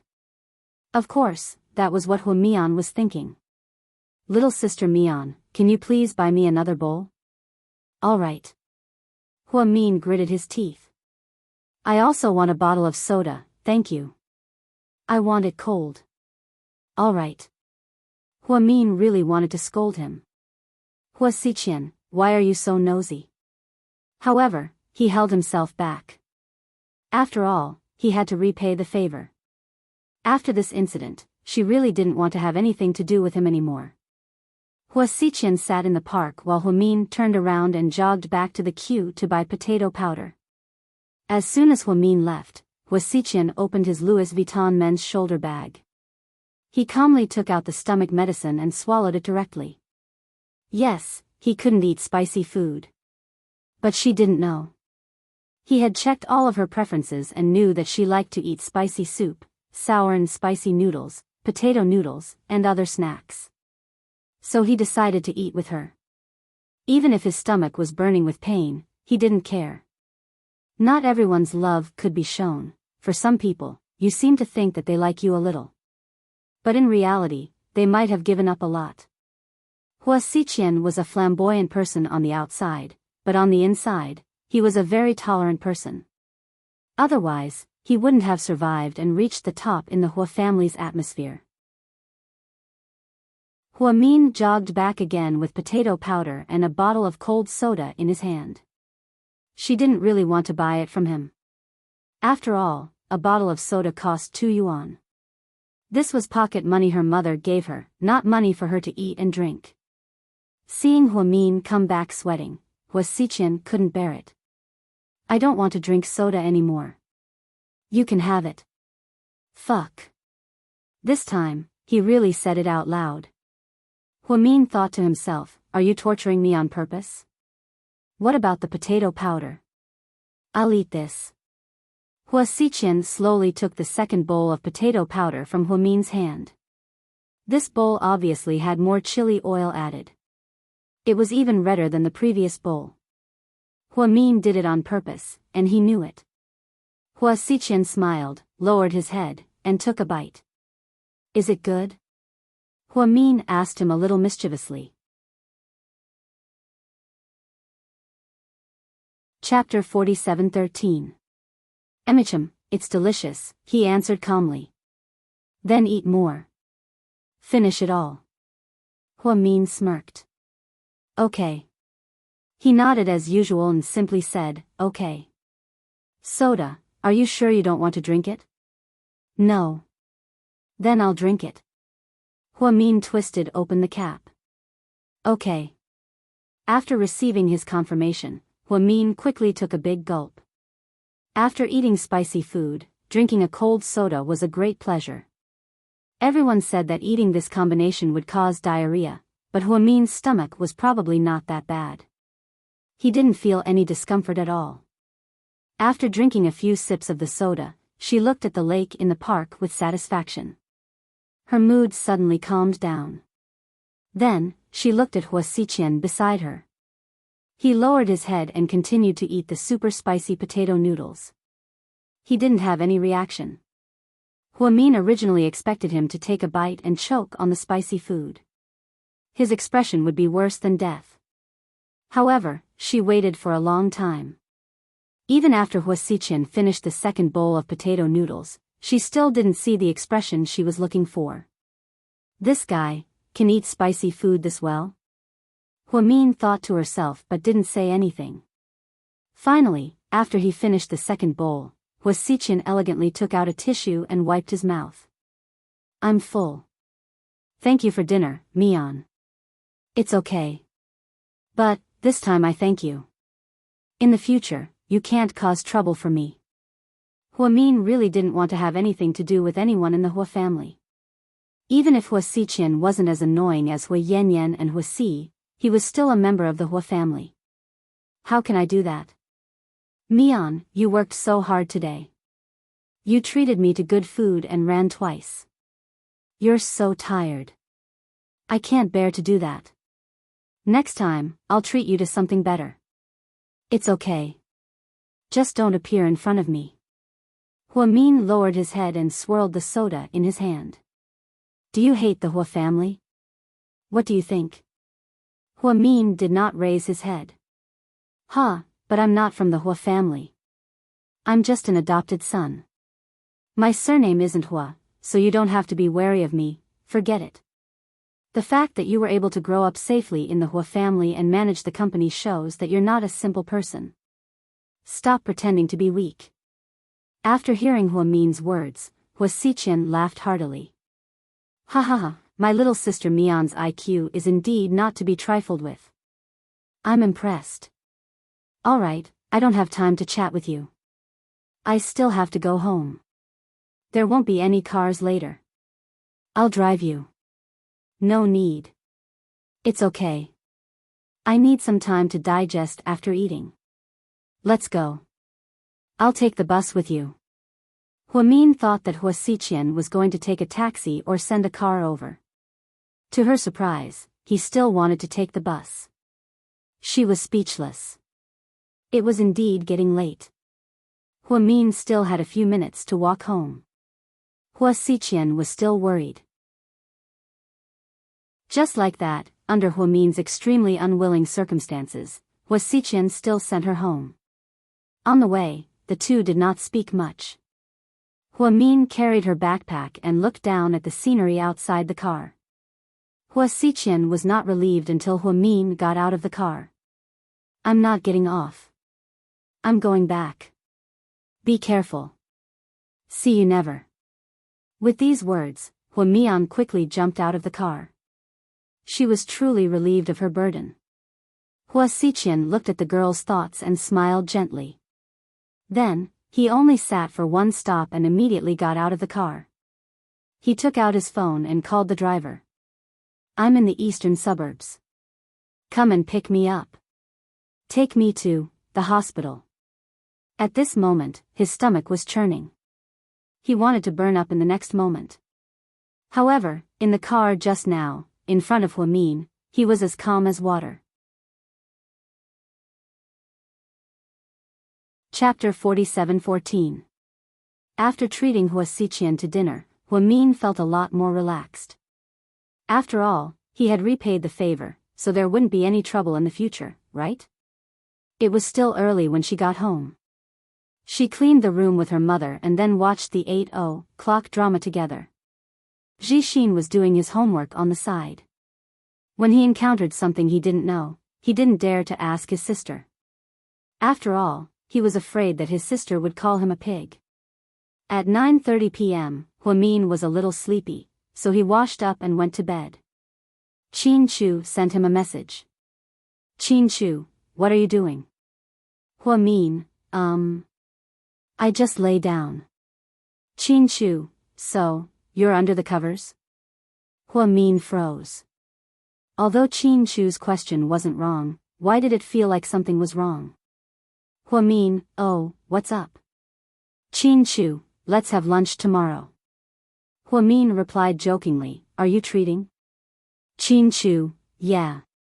Qin Chu really didn't like to joke, so whenever Huamin joked, he would answer seriously. It was so awkward that Huamin didn't reply. Unexpectedly, a minute later, Qin Chu added, bring Zhu Lingling. What? Are you interested in my Lingling? Huamin also smiled cheekily. Qin Chu didn't reply at all. After all, he didn't want to answer such a stupid question. After putting down his phone, Qin Chu lay on the bed and couldn't help but laugh. Who said that Huamin was a genius? He was obviously a retard, otherwise, why would everyone know that he liked her? She even asked if he was interested in Zhu Lingling. The next day, the two didn't talk much in the morning. Huamin was still sleeping in the last row. He was reading romance novels and reading unofficial history books. Qin Chu, on the other hand, had been playing with his phone in his seat. It was as if the two of them had nothing to do with each other. Time for lunch break. As soon as the bell rang, Lu Xiying rushed over. She still ignored the gazes of the other students and looked at Qin Chu ingratiatingly. There's a new Sichuan restaurant nearby. The fish with pickled cabbage and pickled vegetables is delicious. My dad got me a gold card with 10,000 yuan in it. I want to take you there to try it. Lu Xiying indeed came from a well-off family. She was the only daughter in her family, so she was a little overbearing and liked to be aggressive. She also liked to mock and ridicule others and had a princess syndrome. Other than her classmate, an honest girl from the countryside, almost no other women liked her. However, she didn't care about these things. After all, she had come to second high and class 1 for Qin Chu. She and Qin Chu were classmates in junior high school.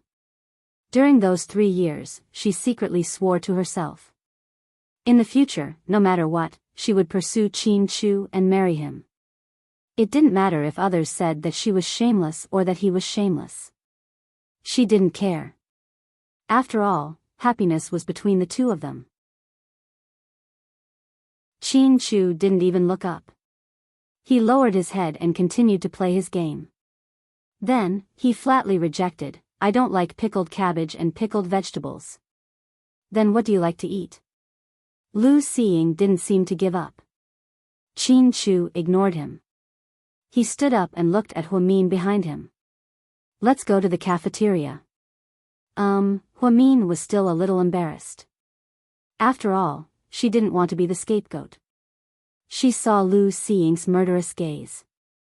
However, in order not to be killed by that gaze, she silently followed Qin Chu to the cafeteria. On the way, she couldn't help but ask, Hey, I say, are you trying to use me to get rid of Lu Xiying? Huamin suddenly felt unconvinced. She felt that this boy had ulterior motives towards her. Chapter 47:15. Qin Chu stopped in her tracks, turned around, and glanced at Huamin's face. Do you think you're so handsome? That's why you dare to talk to me like this? Huamin, think before you speak in the future. Huamin, damn, was she being humiliated? She wanted to argue, but they had already reached the entrance of the cafeteria. The cafeteria was always crowded, and there was a long line in the morning and evening. There would only be a few people when class was about to start. What do you want to eat? Let's line up first. Hua Min asked her. Qin Shu didn't say anything and went straight to the second floor of the cafeteria. The second floor of the cafeteria was a high-end cafeteria. Most of the people there were teachers, school leaders, or leaders who came for inspection. Although the food was delicious, it was also expensive. Ordinary students couldn't afford it. A meal would cost at least 1,000 to 2,000 yuan. This was already a sky-high price for a commoner like Hua Min. Therefore, when Qin Shu went up to the second floor, Hua Min hesitated. She didn't continue to follow him. What are you waiting for? Come up. Qin Shu turned around and glanced at Hua Min. You go up first. I'll wait for Lingling. She went to buy some water. She'll be right back. Hua Min found an excuse. After all, she didn't want to make things awkward. Because her classmates all knew about her family background. If she went up to the second floor, she would be laughed at, right? A poor girl pretending to be rich? Just as she was hesitating, Zhu Lingling came back. She put her arm around Hua Min's shoulder. Hey, what are you thinking about? Hua Min looked down at the 2 bottles of peach juice in Zhu Lingling's hands. This was the juice that both she and Lingling liked, but because it cost 3 yuan a bottle, she rarely drank it. Zhu Lingling often bought it for her. I'm fine. Then let's go up. Didn't Qin Shu say that he would treat us to a good meal? Zhu Lingling didn't feel guilty at all. Knowing that Qin Shu was a nouveau riche, eating a big meal was nothing to him. How about I don't go? I'll eat downstairs. Hua Min still felt that it was not a good idea to go up. At least, that place was not suitable for him. You're a tiger. He's treating, what's there to be afraid of? It'll be a waste if we don't eat. Let's go. Zhu Lingling grabbed Hua Min's hand and dragged him upstairs.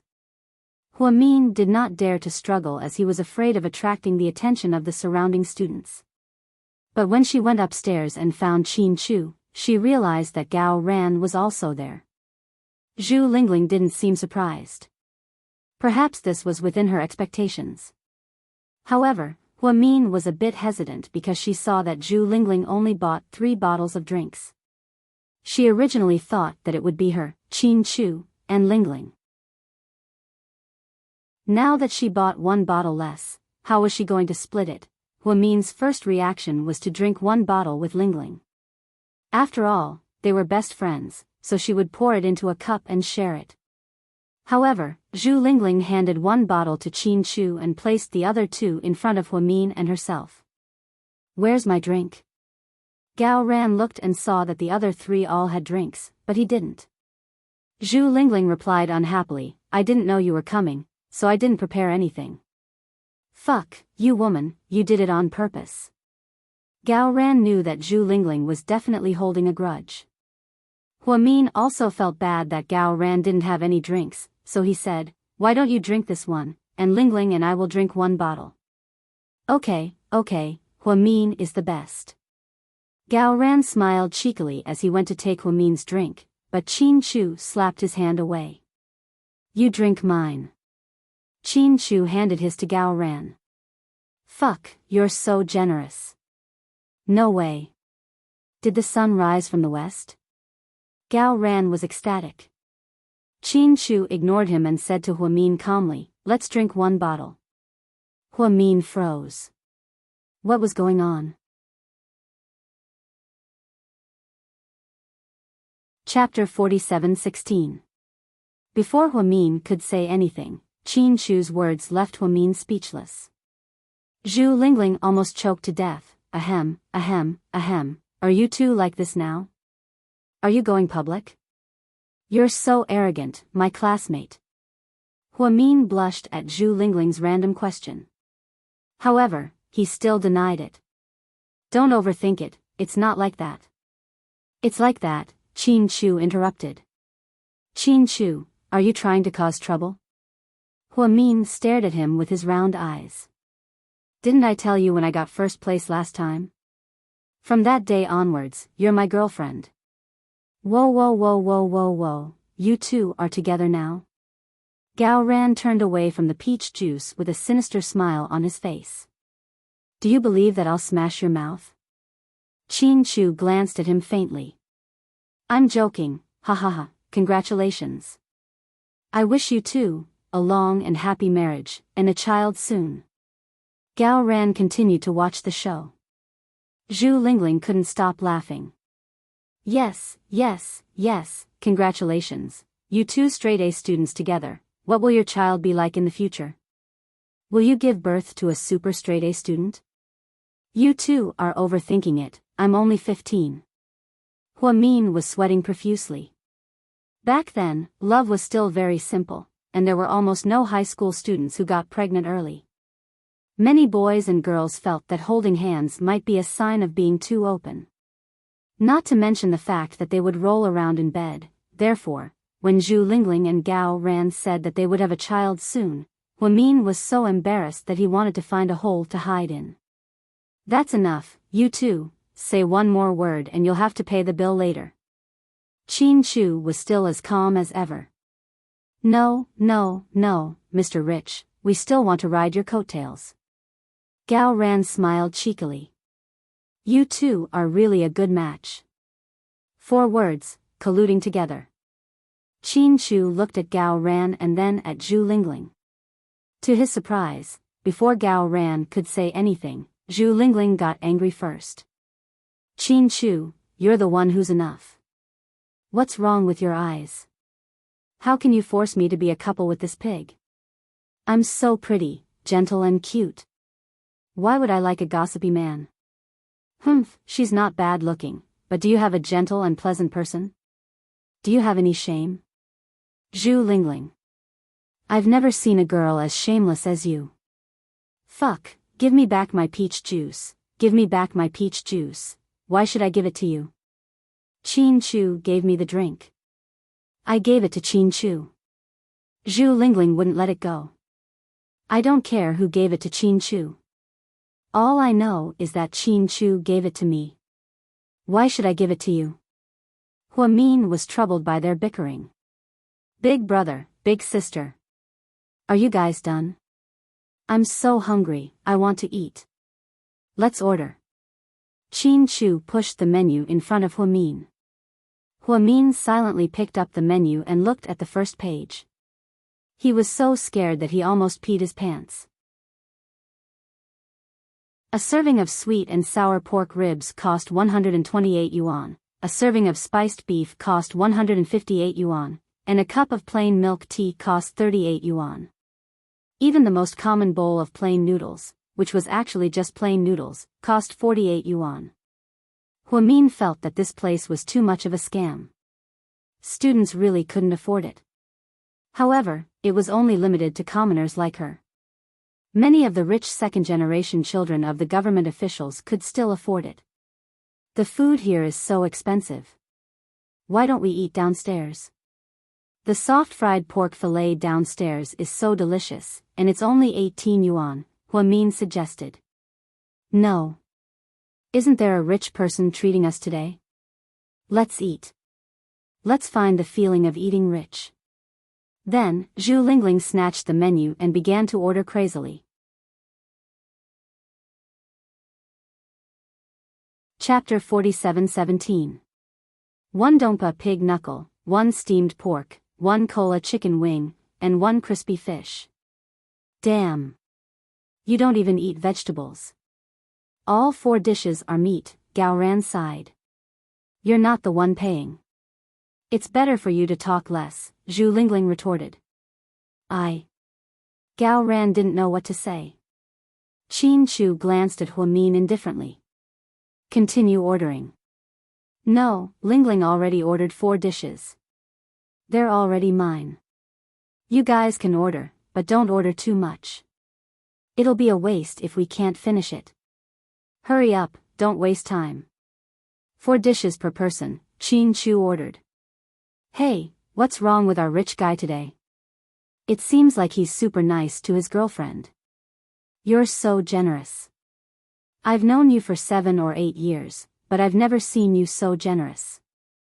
At most, you'll treat me to a few pancakes. Gao Ran complained. If you say another word, you'll pay. Qin Chu was still calm. Gao Ran immediately shut up.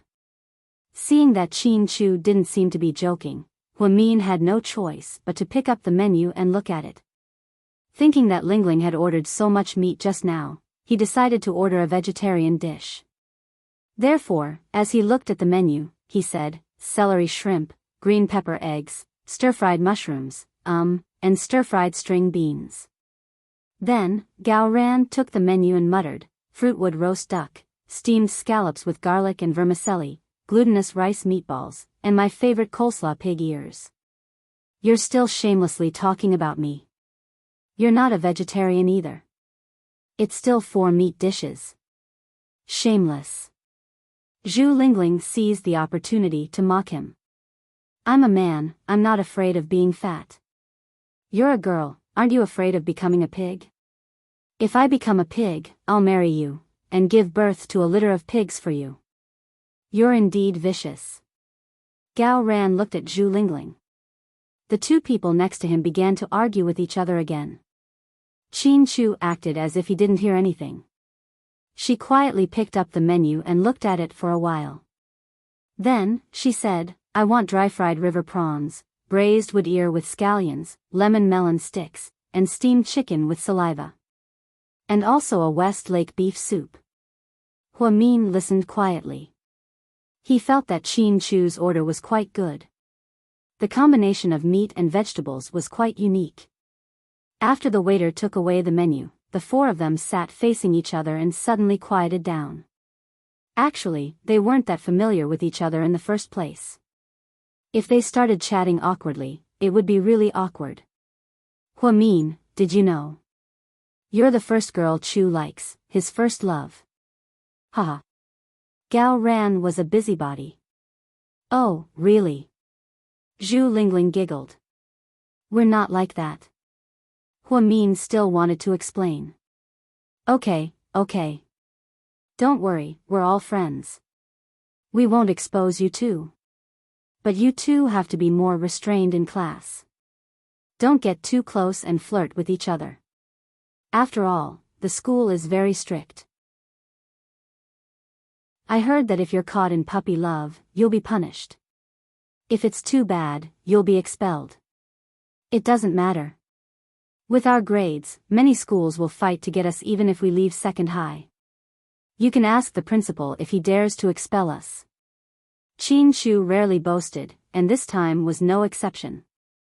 Everyone knew that when Huamin first came to second high, the principal personally came to persuade him several times.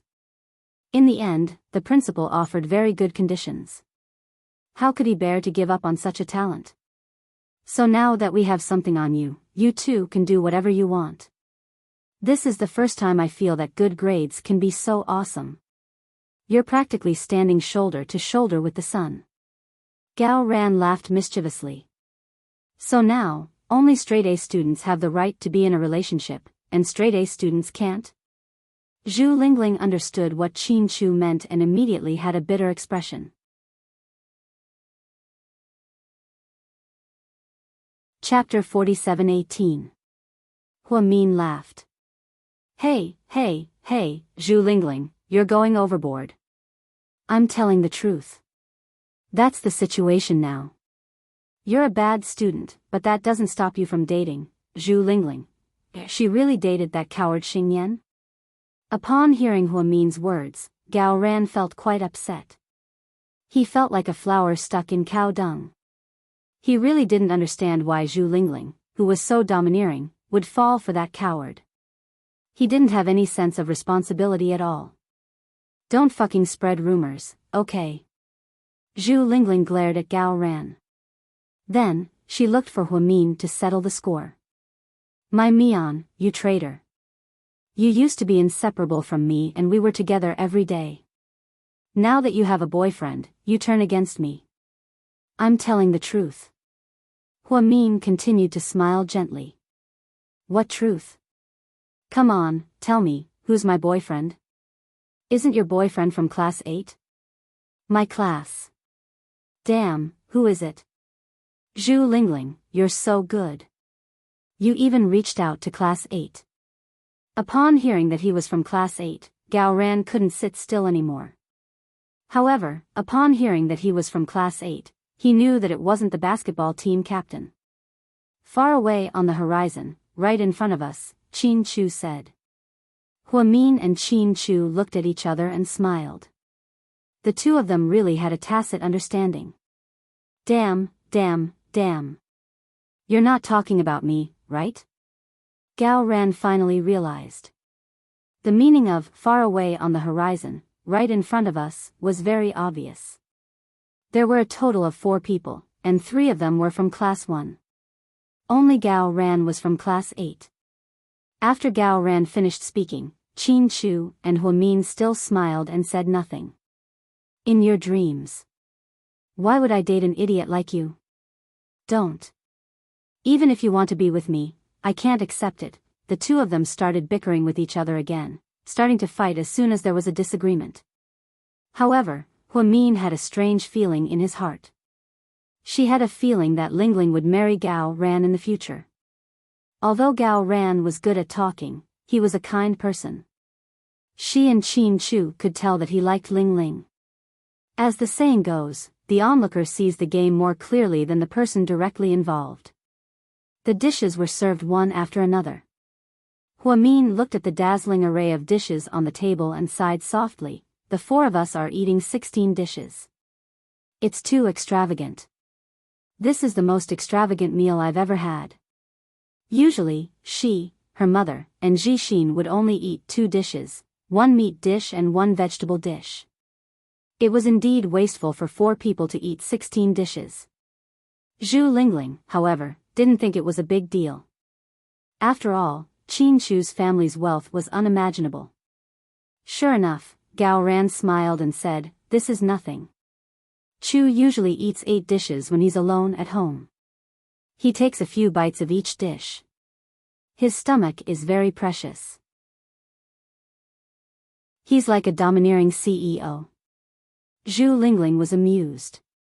"Poverty limits my imagination," Huamin said quietly. "It's okay. When you marry into his family, the 2 of you will eat 16 dishes together," Gao Ran continued to tease her. "Ahem. It's not like your Empress Dowager Cixi. Forget it. I don't have the fortune to enjoy it. Stop talking nonsense. Hurry up and eat.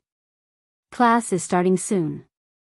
Huamin felt that he hadn't acknowledged that guy's identity. Why did she suddenly become his girlfriend? Why did she have to think so far ahead? Faced with these teases, Qin Chu didn't say anything. However, he picked up a cola chicken wing and silently placed it in Huamin's bowl. Instantly, Huamin felt a trace of warmth in his heart, but more than that, he felt embarrassed.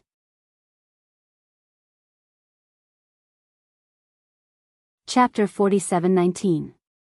Hey, you're showing off your love again. Can't we eat properly? Gao Ran complained. We're going to reject your love and kick your dog bowl, Zhu Lingling said domineeringly. Why don't we leave first, and you two pay the bill? Qin Chu said seriously. The two immediately fell silent. The advantage of being rich was that you could diss others at any time, but others wouldn't dare to diss you. Huamin was both angry and amused. The 4 of them were probably hungry, except for Qin Chu, who ate elegantly. The other 3 could be described as a hurricane. Zhu Lingling, in particular, didn't care about her ladylike image at all. She just ate the pork shoulder and praised it. Huamin thought to himself, the food here is so expensive. If it's not delicious, who would come? After eating and drinking to their heart's content, there were still a lot of 16 dishes left. The dishes in the north were very big and in large quantities, so it was very affordable. Therefore, no matter how much the 4 of them ate, it was impossible for them to finish all 16 dishes. Looking at the dishes, Huamin gritted his teeth.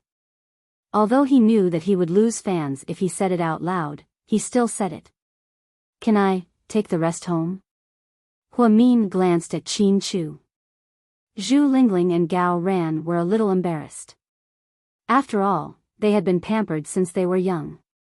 Their family conditions were relatively good, and these children were indeed not used to eating takeout. Huamin thought that Qin Chu would be unhappy if he said this. However, she really didn't want to waste food. Huamin lived in the eastern suburbs, which was a civilian area. Since he was young, he had seen many neighbors who ate and dressed poorly. There was even a family that only had a grandmother and 3 grandchildren. The children's parents had died in a car accident.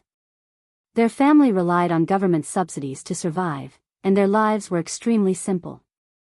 It was fine in summer, and they could grow vegetables in their own yard. However, this city had 5 months of winter every year.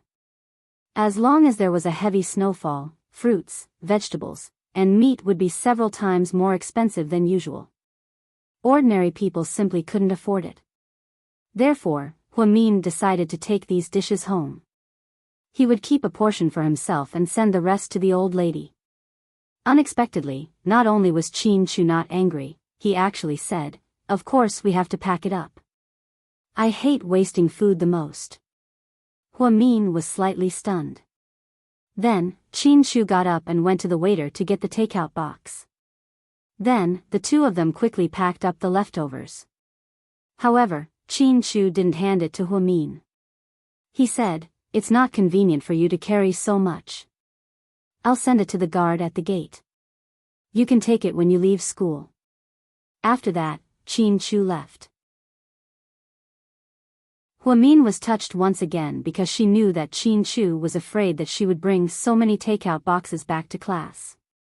She would be gossiped about by other students. The first class in the afternoon was the class teacher's class. However, the class teacher wasn't in a hurry to start the class. Instead, she announced something. "This weekend, we will be going on an outing to Jade Green Mountain. Everyone must bring tents and jackets because the temperature in the mountains will be low at night. The school will prepare food for you." Wow, hooray! Many of the students became excited when they heard about the outing. However, Ms. Yao continued, "This event is sponsored by Lu Xiying's father. Everyone, please give her a round of applause." The students were a little surprised. Although they didn't know the purpose, they were still very happy that Lu Xiying had taken so much money to sponsor an outing for everyone. Thus, the class thundered with applause. Huamin was a little conflicted because she knew that Lu Xiying hated her and didn't like her. Sure enough, at this moment, Lu Xiying stood up and looked around. Finally, her gaze fell on Huamin. She said, "I only have one request. Huamin, can't go." After she said this, the whole class was in an uproar.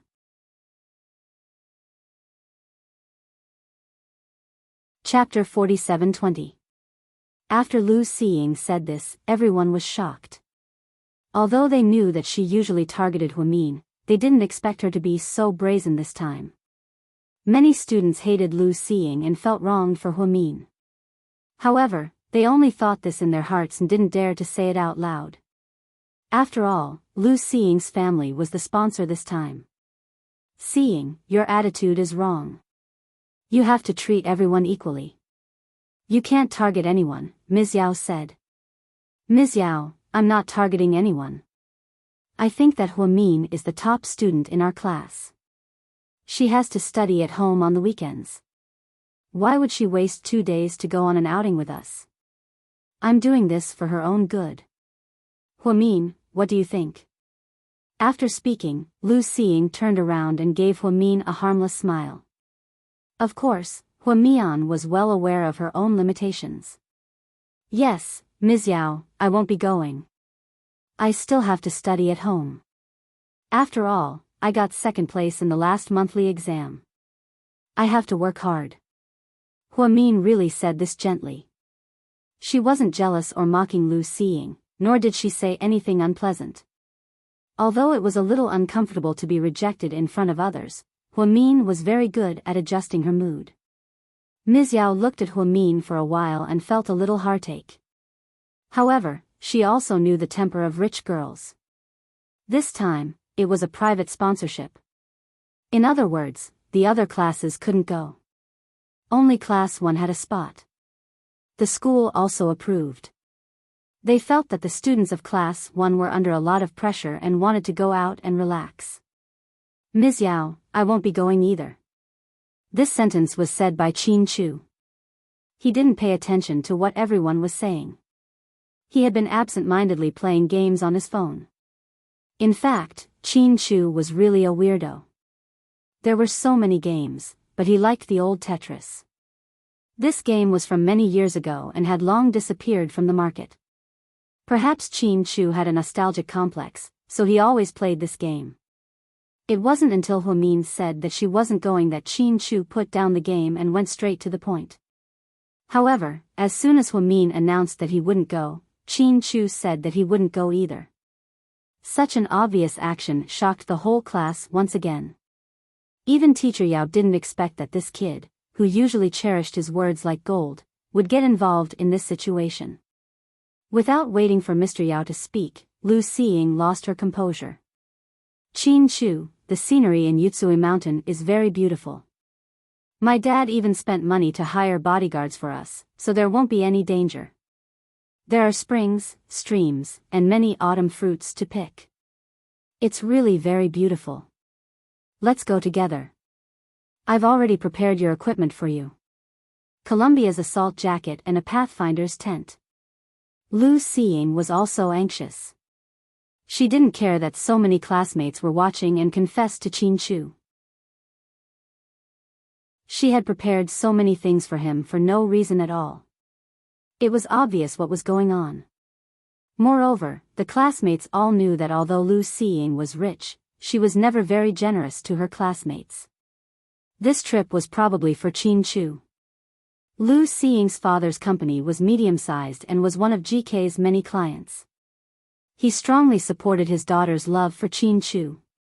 After all, if she married into a financial group like the Qin family, the benefits would be immeasurable. Therefore, this father really satisfied his daughter's every request. However, she didn't expect Qin Chu to not give her face and directly reject her. Moreover, it was in front of the whole class and the teacher. If Qin Chu didn't go, then Lu Xiying's money would be wasted.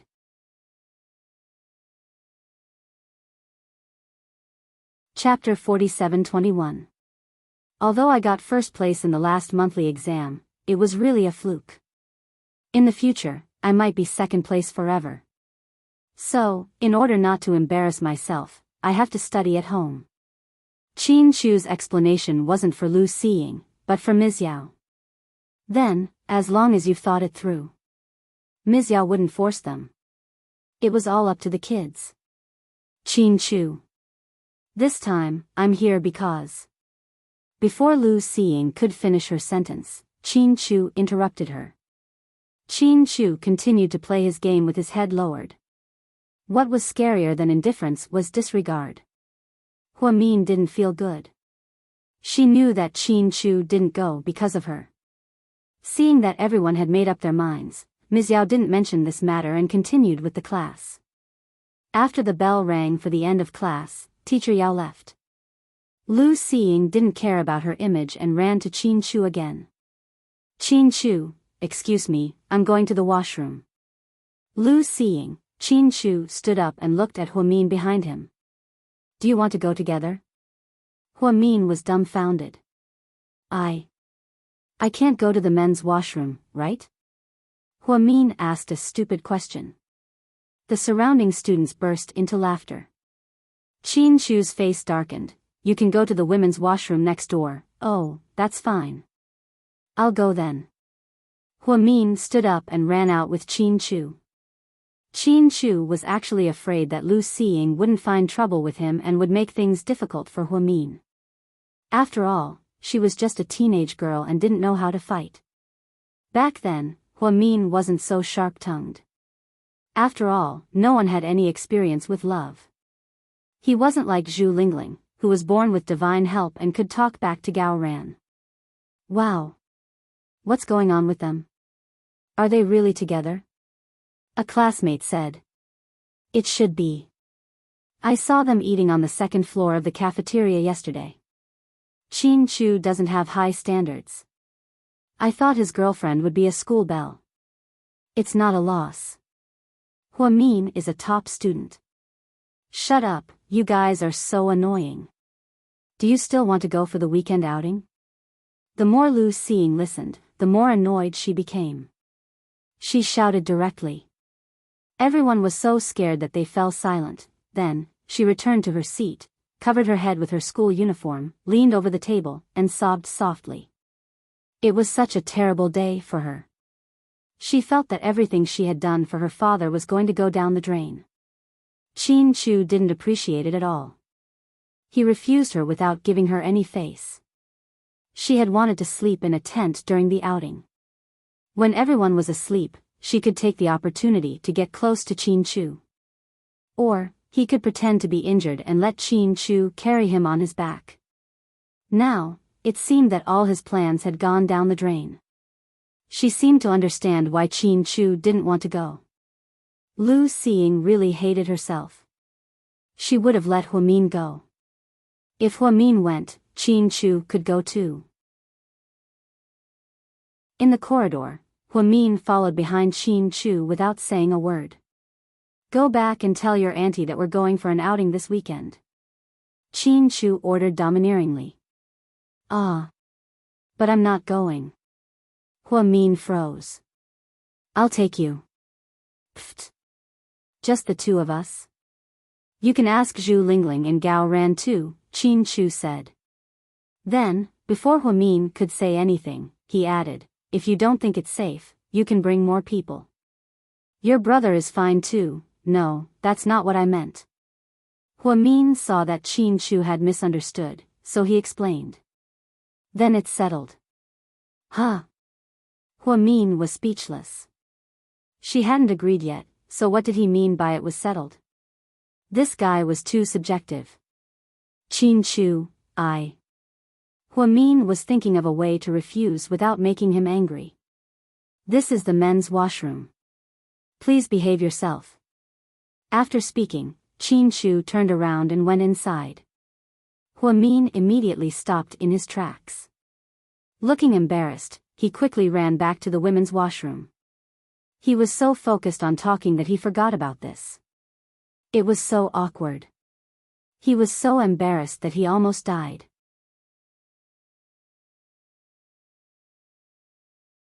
Chapter 47-22. When Huamin came out of the female washroom, Qin Chu was already waiting at the door. However, he was leaning against the wall of the corridor. People were coming and going. If she didn't pay attention, she wouldn't be able to see him. Huamin was about to look up to look for him when someone suddenly grabbed the collar of her school uniform. Then, two girls that she didn't know at all came in. They were also wearing school uniforms. Huamin, right? The one who grabbed her collar asked arrogantly. Yes. She was still calm. You bitch. How dare you seduce our school hunk? I don't know your school hunk. Stop pretending. Didn't the school hunk invite you to join his club that day? The girl's face was filled with envy and jealousy. Qihong. Huamin suddenly thought of that name. Yes, please stay away from our class Qihong in the future.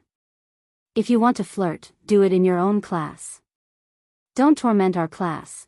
The girl's words were very unpleasant. She kept swearing. It was obvious that she didn't come with good intentions. Of course, Huamin was innocent. She was also very angry that someone grabbed her collar like this. He flung the girl away, and she fell to the ground.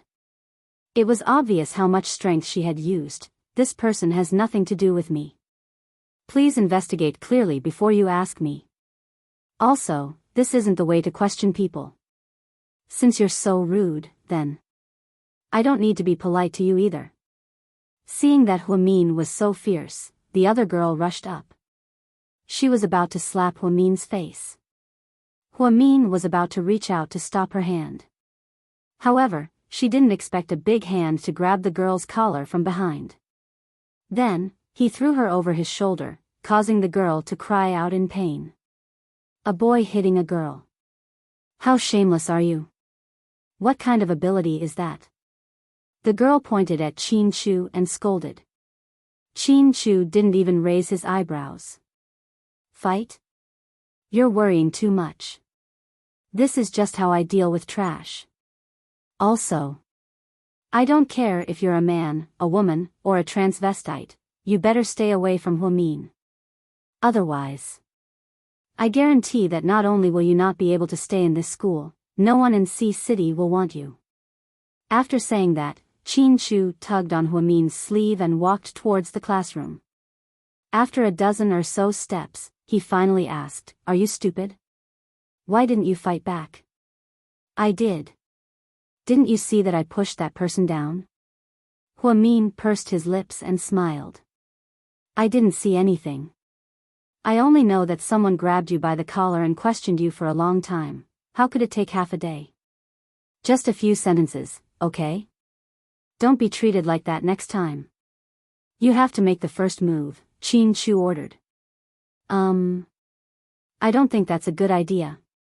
My mom doesn't want me to fight. You know that girls these days are very precious. If I hurt her, I'll have to pay for her treatment. It'll cost a lot of money.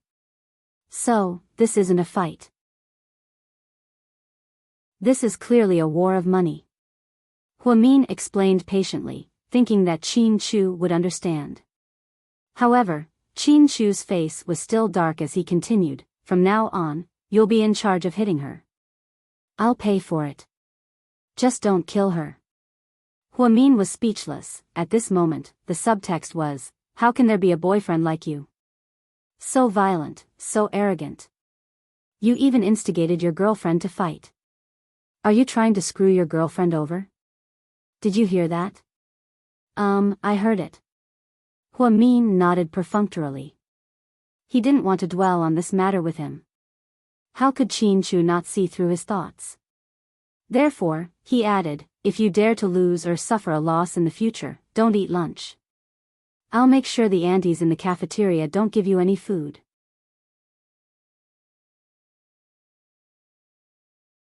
Chapter 47-23. Wow, so vicious. Huamin looked at him in surprise. Was he serious? However, Chin Chu showed his true colors again. He said, "I'll take you out to eat every day. You'll become a pig if you eat fish and meat every day." Huamin thought, Chin Chu, you're so childish." Huamin was flustered and exasperated. She thought that she didn't lose out just now and had even returned the favor. She didn't know why this guy was so angry at her. It was as if his brain had short-circuited. Huamin didn't know that Chin Chu couldn't bear to see her get bullied, even verbally. That was why he was so ruthless just now. He picked her up like a chick and threw her for a long time. That unlucky girl was lucky not to have broken bones, right? When the two girls who were taken advantage of returned to class, they cried and asked the boys in their class to stand up for them. However, when everyone heard that the opponent was Chin Chu, they all hid far away. "Are you guys still fucking men? We went to find that little bitch for our class. Now that we've been beaten up by a boy, you're just going to stand by and watch? You're all good for nothings. Do you still have a conscience?" the girl scolded. "Zhou Yujia, are you an idiot? Who is he? Is he an ordinary person? That's Chin Chu. Do you know Chin Chu? He's the only son of a big conglomerate. He can do whatever he wants in this city. Even the principal has to be polite to him. He only needs to move his finger and you won't be able to survive in this city. You're doomed. You don't know how to repent and still want to cause trouble. If you want to die, go ahead. Don't drag everyone down with you." After hearing what the boy said, the girl named Zhou Yujia was a little flustered. "Chin Chu? He's Chin Chu?" All the girls in the school seemed to know Chin Chu's name. There were even many girls from other schools who came to see him. Firstly, he was handsome. Secondly, he was too rich. Thirdly, he was cold and aloof. In short, this person was very charismatic. Zhou Yujia didn't know Chin Chu. She only thought that he was a handsome boy. Who would have thought that it was actually Chin Chu? Then what do you think? Can't you grow a brain? After being scolded by the boys, she became much more listless and did not dare to mention the matter of seeking revenge. On the other side, after the two of them returned one after the other, no one seemed to find it strange anymore. After all, Qin Shu had been so obvious about protecting Huamin just now. If she said not to go, he wouldn't go. Everyone seemed to vaguely know what was going on. During the English class in the afternoon, the teacher came in with a lot of papers. Sun Ingru. Here we are. Distribute the papers to everyone. Hurry up and do it. This set of questions is new from the Ministry of Education. It might be included in the college entrance examination. Yes, teacher. She was a quiet girl with a pair of silver-rimmed glasses. She was the English class representative who was very good at English. After receiving the test papers, he distributed them to everyone one by one. When she arrived in front of Qin Chu, her face was slightly red. Qin Chu, good luck. Qin Chu raised his head and looked at her. Then, he actually nodded. She was extremely happy. Then, when she distributed the papers to Huamin, she was even more excited. She was the kind of person who admired straight-A students, so she admired these two very much. Huamin. I think today's questions are so difficult. We only had an hour to finish a few papers. Huamin smiled. It's okay. Just do as much as you can. Anyway. I'll deal with it when it comes. You have a good mentality. If I had your mentality, I would probably be able to do better. I'm just too nervous. She snickered. Don't be nervous. You're great. Believe in yourself. After Huamin's encouragement, the little girl became even more motivated. She hurriedly finished distributing the papers, returned to her seat, and began to write by herself. 25 minutes later, Huamin stood up to hand in his paper. Suddenly, he saw Qin Chu stand up at the same time. His eyelids twitched.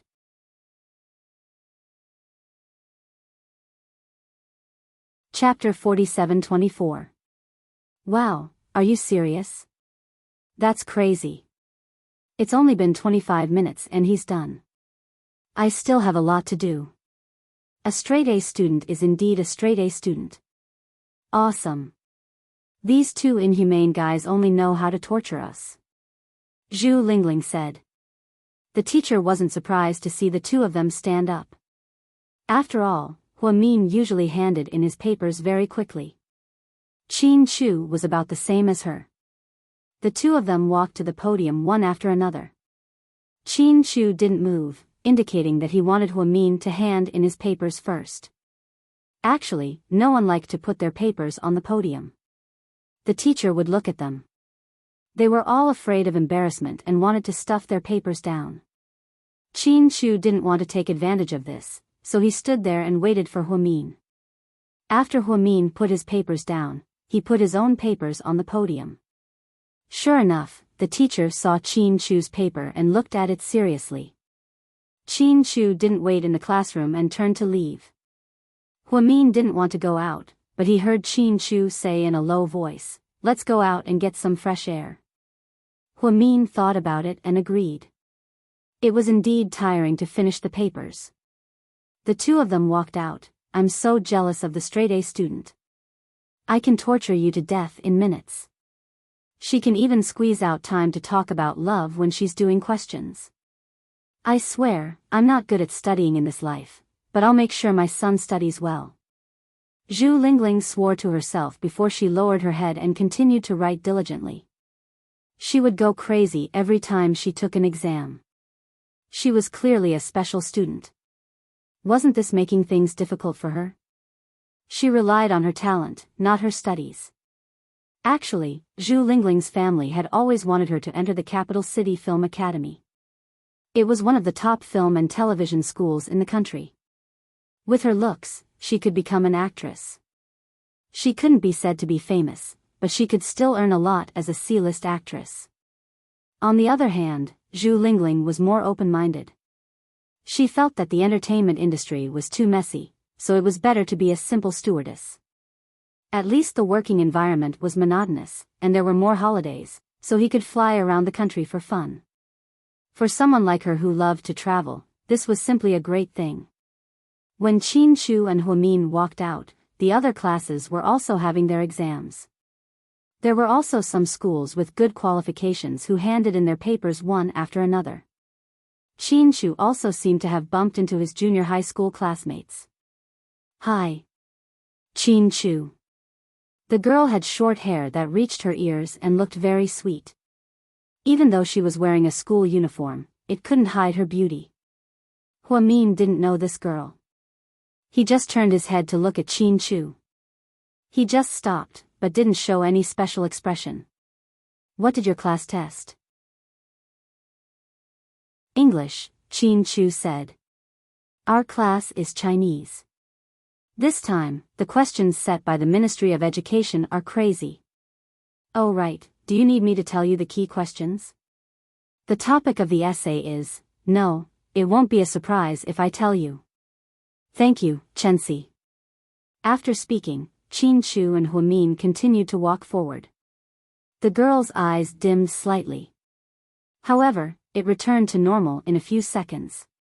Qin Chu's personality started in junior high school. No, she heard that it started in elementary school. He was very cold. However, recently, she heard that he had a good impression of the straight-A student in her class. The two of them appeared together more often. Just now, she saw Qin Chu walking with her. It seemed that the rumors were most likely true. Chenxi was really interested in this Huamin. After all, the person that Qin Chu liked must be special. Qin Chu walked with Huamin all the way to the school supermarket. Wait for me. After speaking, Qin Chu went in. In less than a minute, he came out with 2 bottles of drinks in his hands. He handed the peach juice to Qin Chu and held a bottle of Coke for himself. Drinking carbonated drinks, aren't you afraid of getting fat? Huamin teased.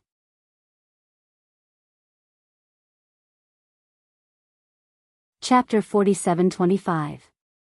Qin Chu silently glanced at Huamin. The sugar content of your peach isn't much worse than mine. Huamin was speechless. Qin Chu smiled proudly when he saw that he had succeeded. Then, he casually continued to stroll with Huamin. Did you see the reading questions at the back of today's paper? They were really difficult. I've never seen a few words before. I relied on my reading comprehension to figure them out. Huamin wanted to discuss the paper with Qin Chu. Unexpectedly, this guy didn't say a word. Huamin silently lowered his head and drank the peach. Suddenly, Qin Chu asked, what kind of renovation style do you like? Renovation? Huamin felt that this topic was still too far away for him. After all, he was only in his teens. He didn't even have the ability to earn money, let alone a new house. Therefore, when Qin Chu suddenly asked, Huamin was a little confused. What expectations do you have for your home in the future? You can fantasize about it. Qin Chu repeated again. Huamin thought that this guy probably liked the design of the research lab. Then, she would chat with him. Therefore, she put the juice in her hand aside. She rested her chin on her hands and looked up at the green field of the school. I'm a Disney fan, so I want my home to be warm and romantic at the same time. It'd be best if the house is like a castle, the kind that's retro and has a lot of flavor. Also, I want to have a garden in front and behind the house. I want to plant a lot of flowers and plants. Then, when I'm free at night, I can go to the top of the mountain and set off fireworks. Ha ha ha. Am I dreaming too much? After saying that, Huamin laughed at herself. In this city, there was no one who could buy a house like Huamin's. Even if there was, the cost would be astronomical. An ordinary person would never be able to earn that much money in their lifetime. So after she said that, she even laughed. She knew that she was dreaming, so she didn't plan to make it come true. On the other hand, Qin Chu listened attentively and said, that's a good idea. What about you? What kind of house do you want? Min asked him. Qin Chu got up with a lot on his mind. He took a sip of Coke and said, "Same as you." "Wow. I didn't expect a big guy like you to be so girly." Min was a little surprised. "I'm a man who listens to my wife," Qin Chu said. For some reason, Min's face instantly turned red. She didn't forget to tease him, "You make it sound like you have a wife." Qin Chu smiled slightly. "Sooner or later.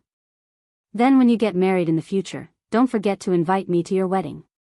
"Ha. I really want to see what a wedding in high society is like. But I don't have the money to give you a gift.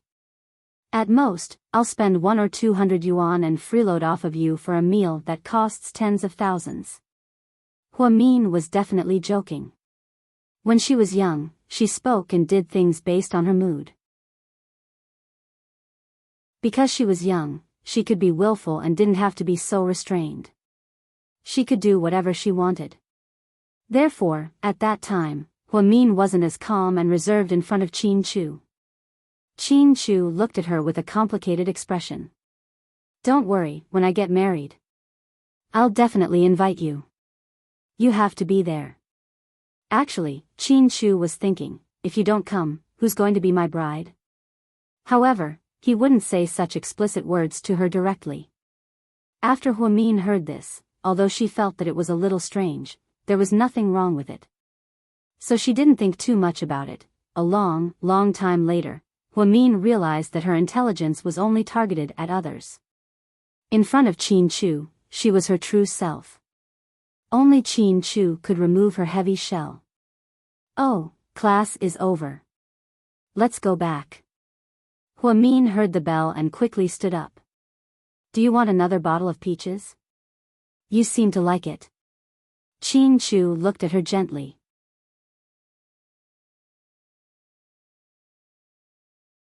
Chapter 47-26. Min wasn't used to being looked at so gently by Qin Chu. She lowered her head shyly. "No, I'll go to the bathroom if I drink too much." Qin Chu couldn't help but want to laugh, but he didn't want the little girl to feel embarrassed, so he held it in. "Okay, let's go back to class." The two walked back to class side by side, attracting a lot of attention along the way. After all, in a place like school, due to the country's education system, prohibited puberty was forbidden. Therefore, even on campus, boys and girls who secretly liked each other and confirmed their relationship didn't dare to be so blatant. Therefore, along the way, they heard a lot of people secretly talking. "Wow, are they the two straight A students in class 1? I should say that they're the first and second in the entire grade. They're so awesome. Min looks so ordinary, but Qin Chu is very handsome. Are they dating? When we have time, let's go to class 1 and ask around." The two of them were naturally a little embarrassed when they heard this, but they didn't say anything. When Min returned to class, she saw Lu Xiying's murderous gaze. Then, she silently ignored it and slept on her stomach. Actually, most of the time, Min wasn't really asleep. She was listening to the teacher with her eyes closed. All the scenes that the teacher had told her flashed through her mind. There really wasn't anyone who did nothing but sleep every day and still got first place. Also, Min handed in her homework on time, but she didn't like tutoring or revising. Everyone had a different way of learning. She had only invented a more suitable way of learning. After school, Qin Chu seemed to have something to do. After sending Min a WeChat message, he left. Min saw GK's car pick him up, so he went out to get on the bus. "Min." A very familiar voice came from behind him. Min turned around and silently looked at Lu Xiying behind him. Beside her was a black Mercedes-Benz business car. It seemed to be the driver her father sent to pick her up from school. "What's the matter?" Min asked her lightly. Lu Xiying walked over step by step with a complicated expression on her face. "It's a weekend outing. I agree to let you come, but I have one condition," she said. "Persuade Qin Chu to go as well." Min didn't even need to think about it. He knew what she was up to. Since she had already made things clear, Lu Xiying no longer hesitated. Yes, that's what I'm thinking. After all, my family is paying for this trip. My dad prepared the best equipment and food for everyone. That's 2,000 yuan per person.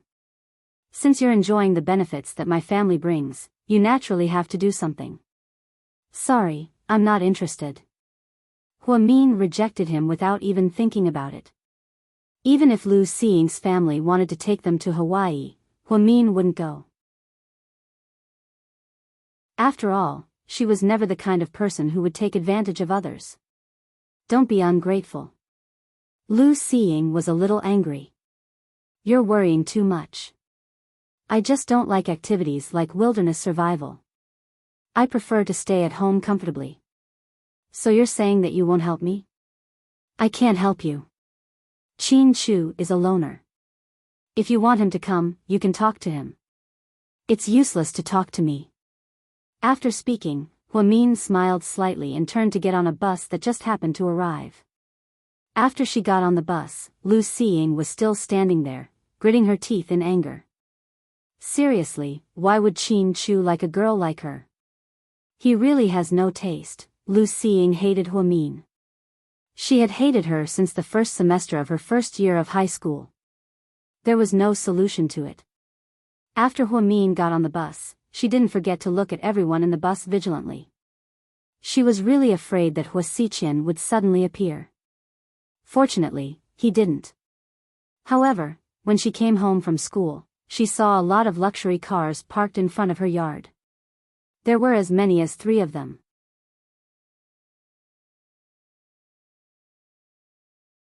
Chapter 47-27. Huamin had a bad feeling about this, so she rushed in with her backpack. Sure enough, she saw Jiang Hong, Hua Xinghai's official wife, talking to her mother in a crimson cheongsam. Hua Xiqian and a few bodyguards were standing beside her. It was a grand scene. Jixin was so scared that he hid in his room and didn't dare to come out. It was obvious that they didn't come with good intentions. Little sister Mian, you're back. Hua Xiqian was always smiling, especially when he saw Huamin. What are you doing here? Huamin didn't bother to be polite. She swung her backpack and glared at Jiang Hong and Hua Xiqian with hostility. So this is Mian. You've grown so tall. Jiang Hong smiled. However, Yang Meirong's face was still serious. Mrs. Hua, please go back. I'm just an ordinary housewife now. I'm not talented, scheming, or useful. You've come to the wrong person, little sister Meirong. I came to you to prove that you're valuable. Even if you don't think for yourself, you have to think for your child. Do you know what kind of education Mian will receive if she goes back? After high school, she'll go abroad to further her studies.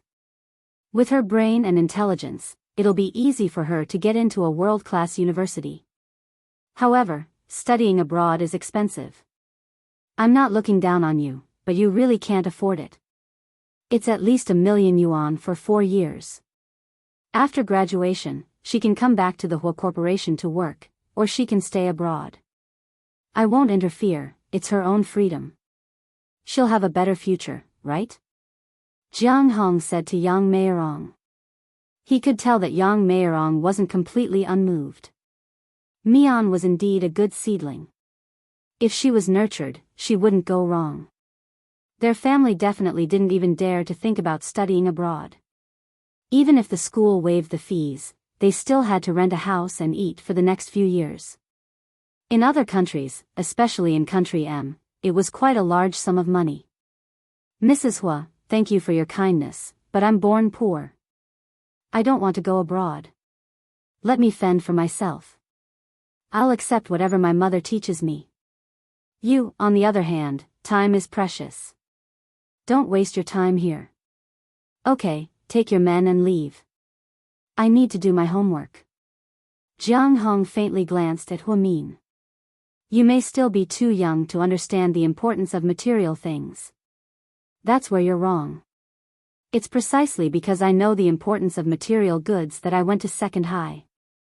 But, If these materials come with conditions, we won't accept them because we're not old cows. We don't want to be led by the nose. Hearing what Huamin said to Jiang Hong, Hua Xiqian almost burst out laughing. Originally, he never liked to get involved in Jiang Hong's matters. From the bottom of his heart, he was disgusted by this old woman. However, Jiang Hong was going to Huamin's house today, so he pretended to be a good boy just to see Huamin. Reality proved that it was the right choice to come. Huamin was too charming when he insulted others. Hua Xiqian liked him very much. However, he still didn't show it. You child, you really don't know what's good for you. You're the second person today to say that I don't know what's good for me. Instead of scheming and using us, why don't you think of a way to deal with Xinjiani and her daughters? You. Jiang Hong choked on her words and was at a loss for words. You're tuning into the Dreamy Chapters YouTube channel. We're so grateful for your support, and don't forget to subscribe to join us on this incredible journey through captivating stories. Your generosity through donations truly makes a world of difference, as it's the primary source of revenue that allows me to expand and enhance this channel for you. Thank you from the bottom of my heart for being a part of this adventure.